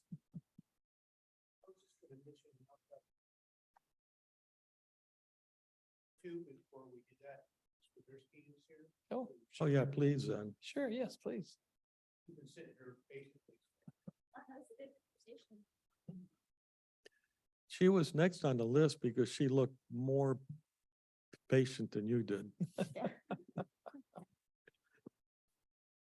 Hi, my name's Amber Wodarski. I started truancy court in 2001. So at the age of 9 years old. But my story goes back further than that. So the first time I met with a judge, I was 4 years old at my dad's sentencing hearing in Seattle, one of those like big time courthouses.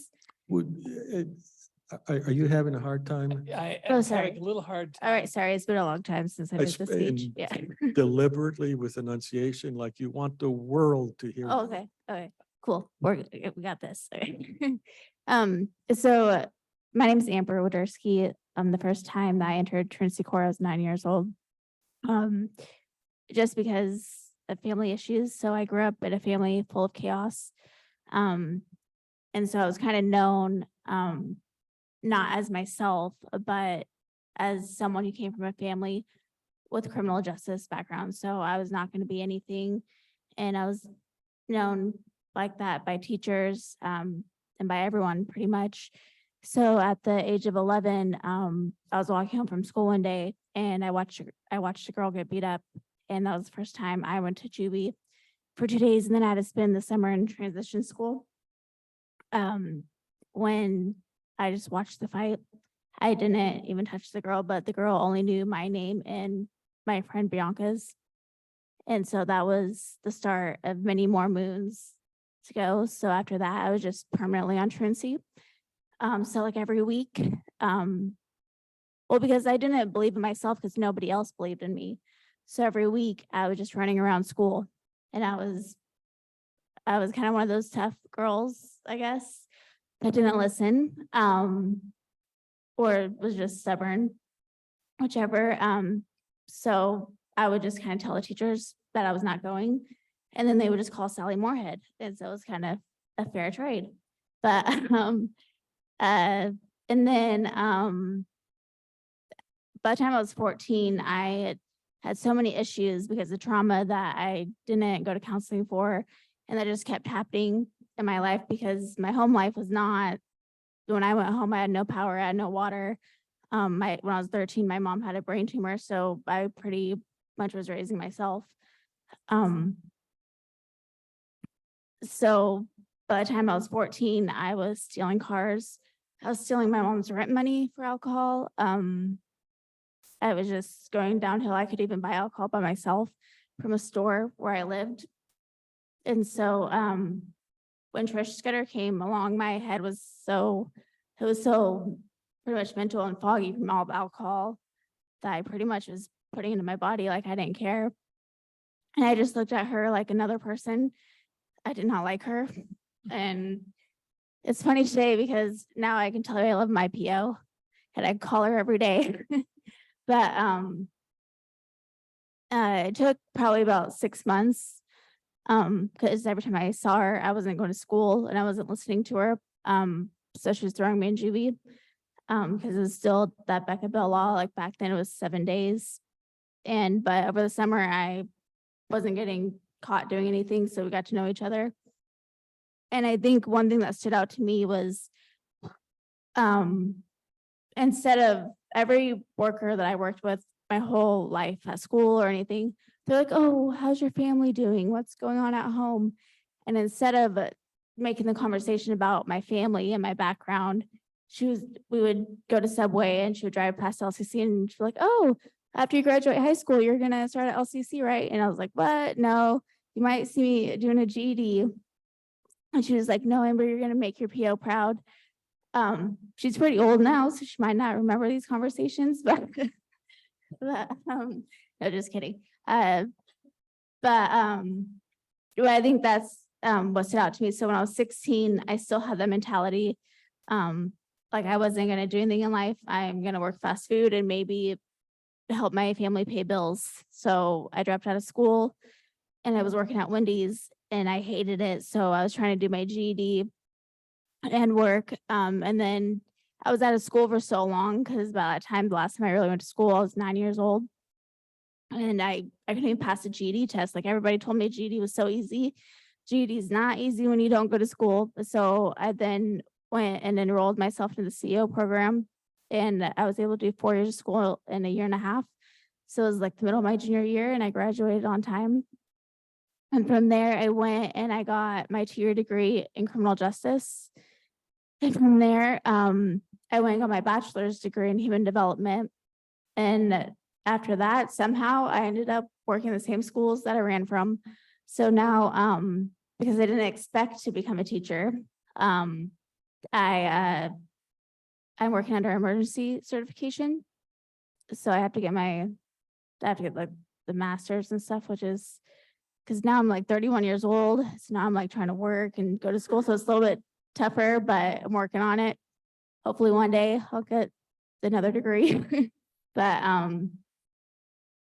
I think what changed me was just having someone who actually loved and cared about me, because all those other people that I knew did not really care. And it was just another meeting. After I graduated high school and after I turned 21, they were taking me to bars. Like, and it wasn't a big deal, but my PO, she always stayed true to ethics and she was the parent I needed. And so that's what I got.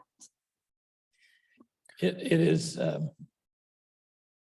all about the kind of relationships that can be built. Yeah. And it's great to have a staff that has the kind of talent that reaches out. That's what makes it work.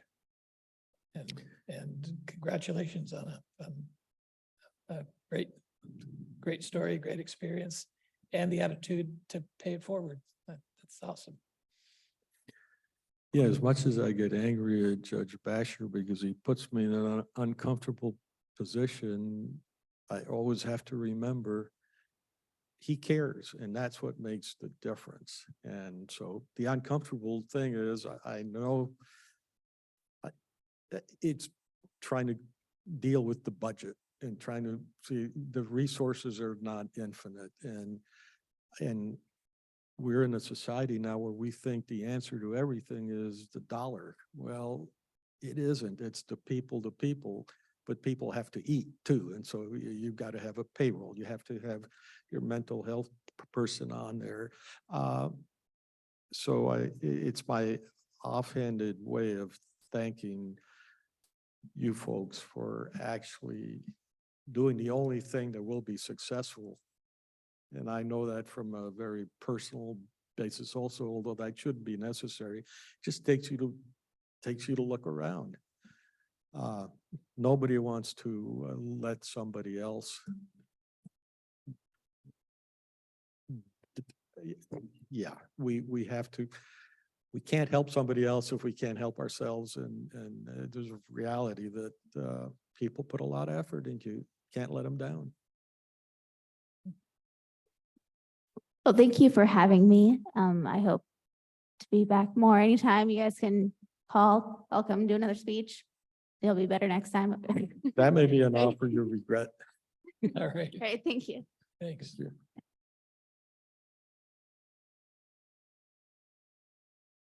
¿Alguien más? Oh, there we go. Sorry. No, I won't take up too much of your time. Oh, my time is your time. Patricia Fassett, good to see everyone. Just as a kind of an initial comment, I started my career in Cowlitz County initially in 2003, and I spent probably 85% of the time as an attorney in juvenile court. So I actually was a prosecuting attorney when Ms. Wadersky started her stint in the juvenile system. And I prosecuted cases in juvenile court till about 2009, then became a defense attorney in 2011, doing primarily juvenile court. So juvenile is it's a very special place for me, and I'm now the juvenile presiding judge, which is just in kind of trippy to think about occasionally, but it's the type of services that they offer, the things that they provide. It's hard to really kind of list. And I think Mr. Moy did an amazing job of that. There was a few things that I just wanted to touch base on to clarify a few things. House Bill 5390 was a staggered approach to kind of slowly pull the teeth out of truancy and at-risk youth. And in my experience for 16 years of practice in juvenile court, the CHINS petitions often stemmed from those types of situations. So you'd meet a truancy client when we used to represent truants. Truants are no longer represented by attorneys. You'd find out they were in a home with no running water. You'd find out things about them, and an attorney would often file those CHINS petitions on behalf of that youth. Same to be said in at-risk youth situations. You come to find out that the parents blaming the child for everything, and the parents may be more of the issue. You can file a CHINS petition there. Additionally, it's kind of a dependency fallout program. And I don't want to necessarily call out DCYF, but a lot of times you'll see that they don't file dependencies on teenagers. So they kind of just let them sort themselves out. And that's where we get CHINS, but we have to have the people in the right places to catch those things to be able to file those types of petitions. And I think that I remember practicing in front of Commissioner Dennis Marr in truancy cases, and we would have children in detention for at least 7 days at a time. There was a point where there were criminal contempts being filed in truancy cases. Kids were going to detention for 30 days, and we're still in a kind of the same situation. So I don't know that kind of segues into my next comments. Legislature is changing so much with regards to juvenile court specifically. I was talking to George earlier, and things that we have to remember. As of July 1st, 2023, juvenile sex offenders no longer are required to register as sex offenders because of the new bill. There was a freeze on warrants. We couldn't issue warrants for juveniles during COVID under the Supreme Court emergency orders. So a lot of those numbers, we say COVID numbers, but there were real things that were implemented by the Supreme Court during that timeframe that kind of hogtied what we were able to do. So you had to make very specific findings, and that the child was a danger to themselves or others, and that was an immediate danger. There was certain protocol to issue a warrant during, I don't know, was that an 18 or 20-month period of time? I think those emergency orders were in place. So we're talking, I mean, I don't want to say things were running amok, but things maybe there was a lot of things that we couldn't control as much as we wanted to. So there was a recent Supreme Court case, which I talked to anybody at detention or probation, and they'll know my frustration, that changed the requirements for DNA collection for juveniles. So it's no longer every felony in a juvenile case that they collect DNA. And I'm not necessarily saying that that's a bad thing. It just, I think, sets an interesting precedent, and that's what we're working with now. As of July 1st, all juveniles are required to have a parent or guardian with them when they're interrogated, or an attorney.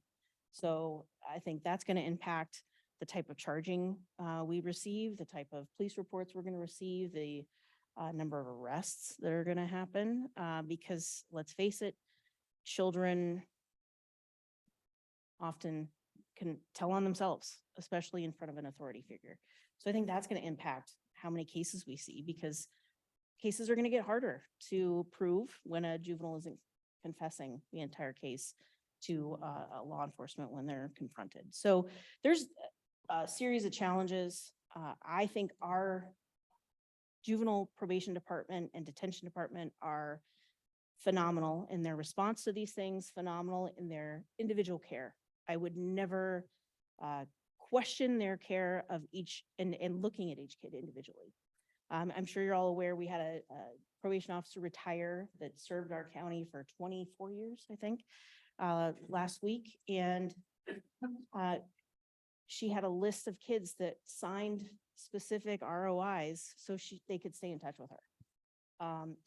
So to say that we don't offer individualized care, we absolutely do, and we have a really great people that are doing it. So thank you very much for your time. I'll answer any questions you have. So I am curious as to your opinion of the value of school resource officers. Have they made an impact from your perspective? You know, it depends on the officer, and it depends on the climate. I've heard recently that schools are not wanting to refer as much from schools. Is that accurate? I don't know what the data is, but I feel like resource officers maybe are trending to be underutilized in certain schools. And I don't know if there's protocol that the schools are trying to meet that, you know, so I'm not as informed as I probably should be to answer that question. I'm sure. But I've heard there's a trend that they're not as I'm sure it utilized was as they as used to. difficult for them during COVID with numbers, kids For weren't in sure. school even, so I get that part. It's a matter of ramping back up, figuring out the new rules and adapting, and we see the numbers increasing, but yeah, I'm just curious as to whether they've made an impact for you. I feel compelled to say a couple of things, if not more. We talked about the fundamental problems where the whack-a-mole analogy.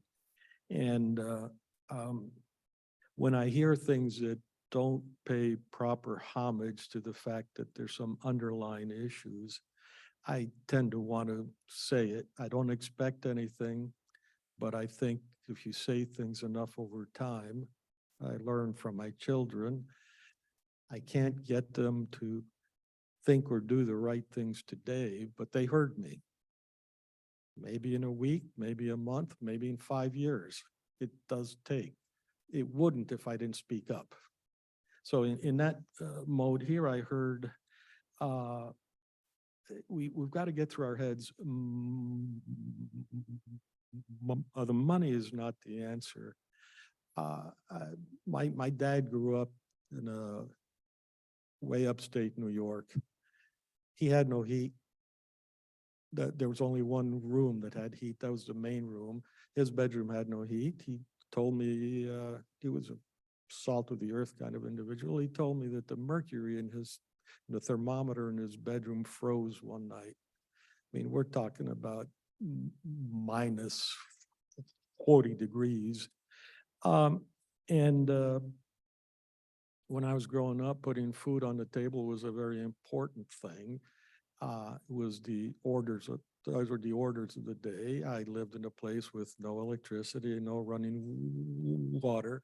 My sister and I shared the bed. We had many, many arguments because we slept head to foot, and get your foot out of my, that kind of thing.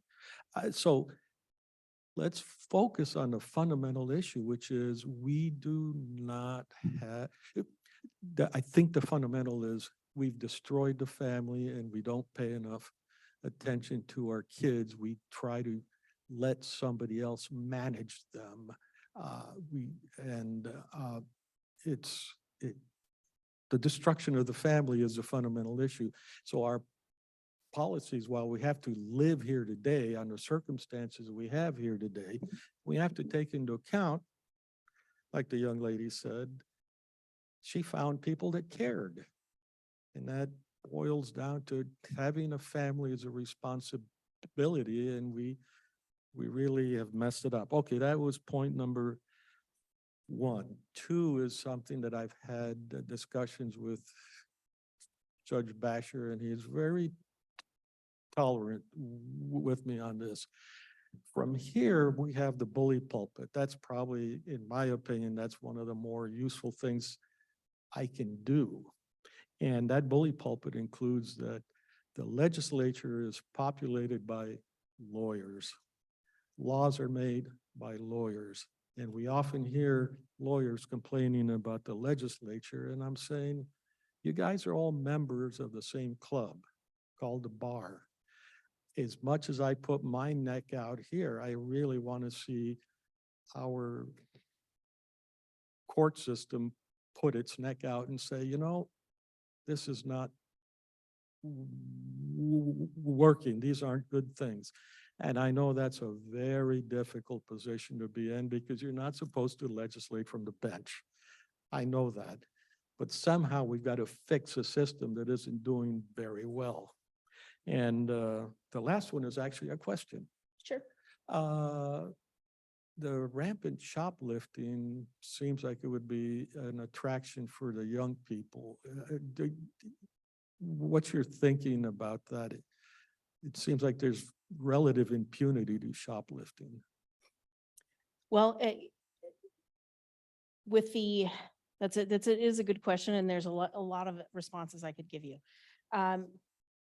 There's a lot of need in this community, and I guess I should circle back. Not having heat in the home or running water doesn't mean you don't have family that cares for you and is trying to take care of you. So they're not always mutually exclusive. They can be. I think that we are changing as a society, and there's a lot of need for immediate satisfaction. I want it, and I want it now. And I think there could be many reasons why it's happening, but I think there is a lot of theft. I think Mr. Moy said it was the number 3 on the list for the last 3 years in a row, or at least one of the last 3 years. I think harassment overtook it. I don't know why it's happening. I mean, I can guess why it's happening, but there's, I think there's that immediate gratification that kids, especially kids, have. There are not a lot of forethought involved in a lot of decision-making with kids. And so we see that as a huge issue. It's a theft in the 3rd degree is a gross misdemeanor, a simple misdemeanor. So that's 0 to 30 days in detention. They're not going to get anywhere near that if their first offense. If it's their first offense, it'll go to a diversion. But we have certain places like Winco, Walmart. If you get trespassed from there and then you go back and you steal a candy bar, that can be a burglary. So there's ways that it escalates, and there's, surpassing security systems in stores. So whether that's you're lining your bag with tinfoil or you're cutting off tags on things that are going off when you're exiting the store, there's an elevated charge for that now. So there is a response, I think, to some of those simple thefts. There's now ways for those to be charged as more serious, especially when they are continuing to occur within a certain individual's history. So there are attempts to change that, but I think it's one of those things we're always going to see, whether it's, the atomic fireball that I may have taken when I was 5 years old from the drugstore, or it's the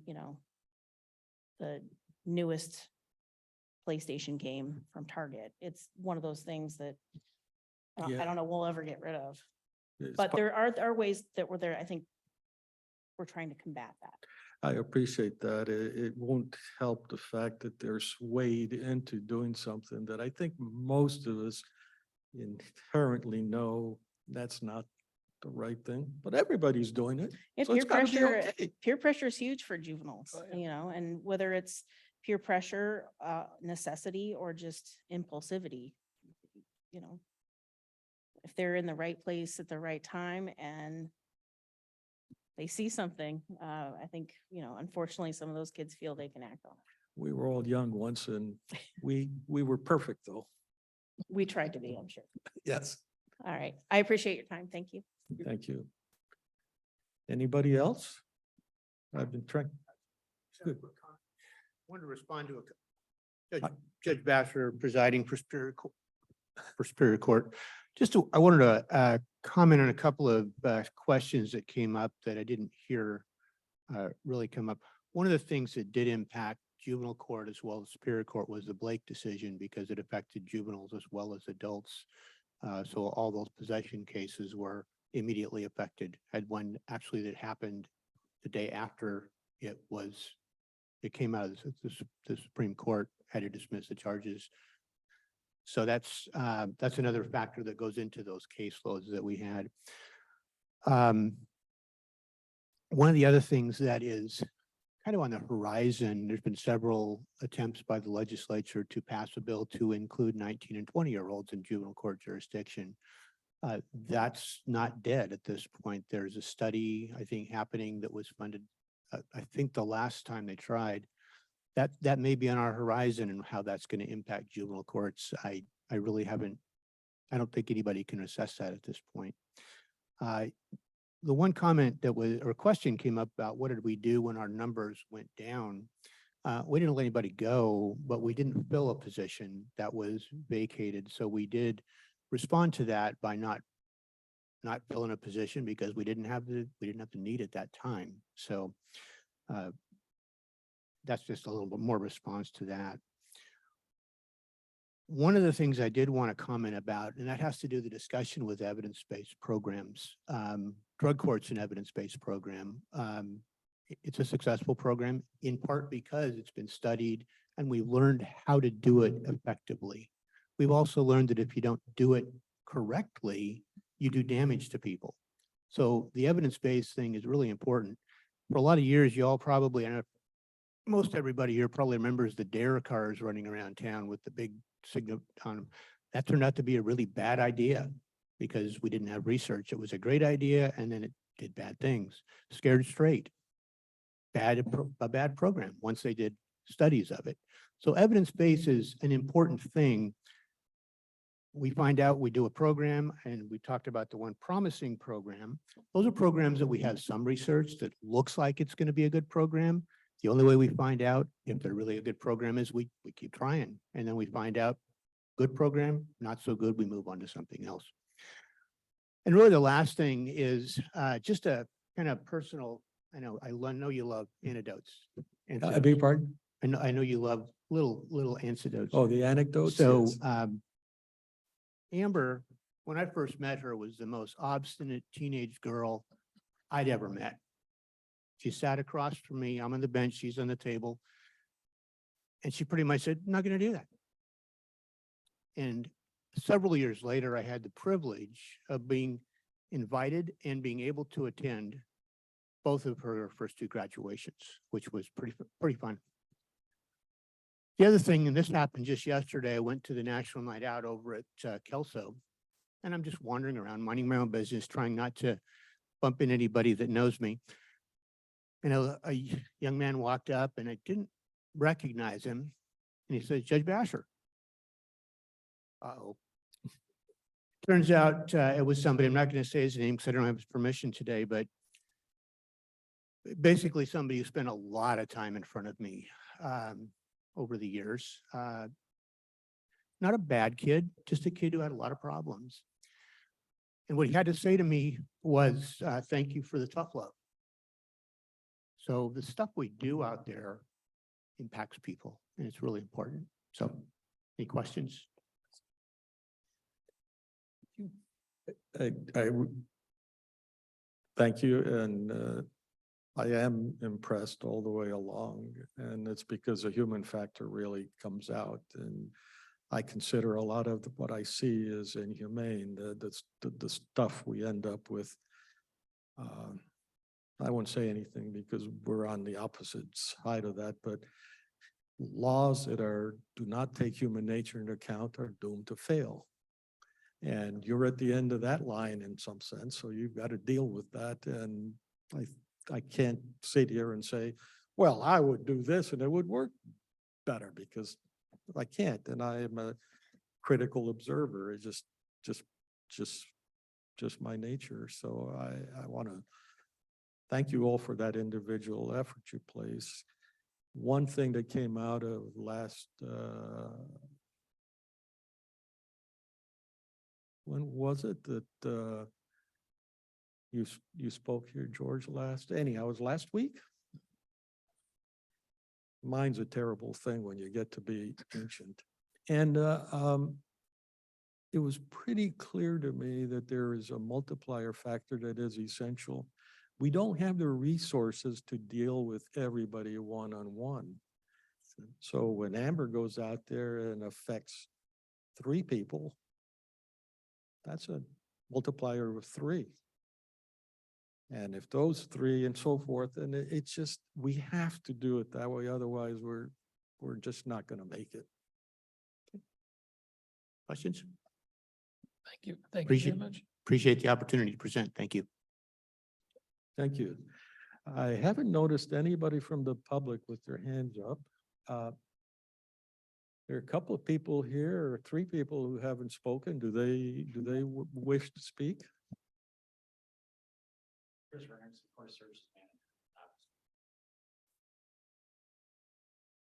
It's not that I'm trying to check the box, but they can't record your voice that way. Court Services Manager, Chris Ryerson from Juvenile Department. No further comments. I think Mr. Moya spoke very elegantly with the regards to the Juvenile Department. So a little about me. I started out with Adult Corrections hired me, went to work for juvenile detention for some years, and then got hired on by the probation department after that, and has been with the juvenile department ever since. So. Okay, let me ask you a question. What would be the foremost thing that comes to your mind from your personal feelings, if you will, between working in the adult corrections and working in juvenile? I started, like I say, Adult Corrections hired me because Adult Corrections took over the juvenile department back in 2008. Then I went to work for detention. I never really worked for adults, but they were doing the hiring for the detention center. Oh, I see. Would So I you- work with at the adult corrections? I work with youth for a reason. I'm sorry, was it? I work with youth for a reason. You got to Okay. catch them when they're young. Okay, thank you. I honestly like the way that Commissioner, you had spoke, Ms. Warderski,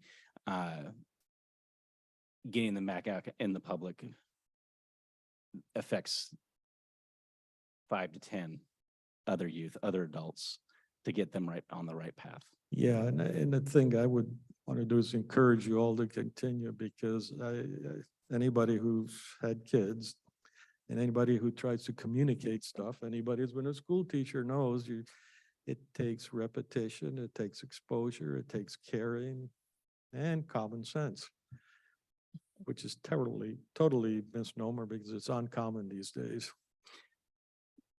Mr. Moya did touch on the CMAP process, which is the case analysis that probation now has to, that we sit down with the youth. That used to be a 10 to 15 minute process. Now it's over an hour, depending on how many cases there are. Then working with the case plans with the youth and family, trying to get that buy-in and using those motivational intervention skills, and then coming back weekly, going and doing all those home visits. And we've touched on that, as well as some of our youth, when we walk into the home and we see dirt floors. And we see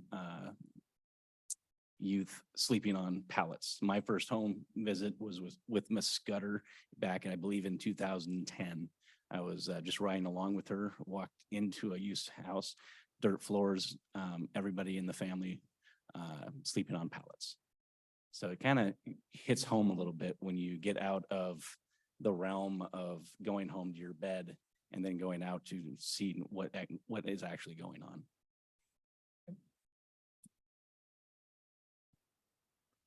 Thanks. No, I was thinking, your colleague right next to you hasn't. You don't have to say, you don't have to be on the spot, just Afternoon, commissioners and general public, Nick Modlin, detention manager.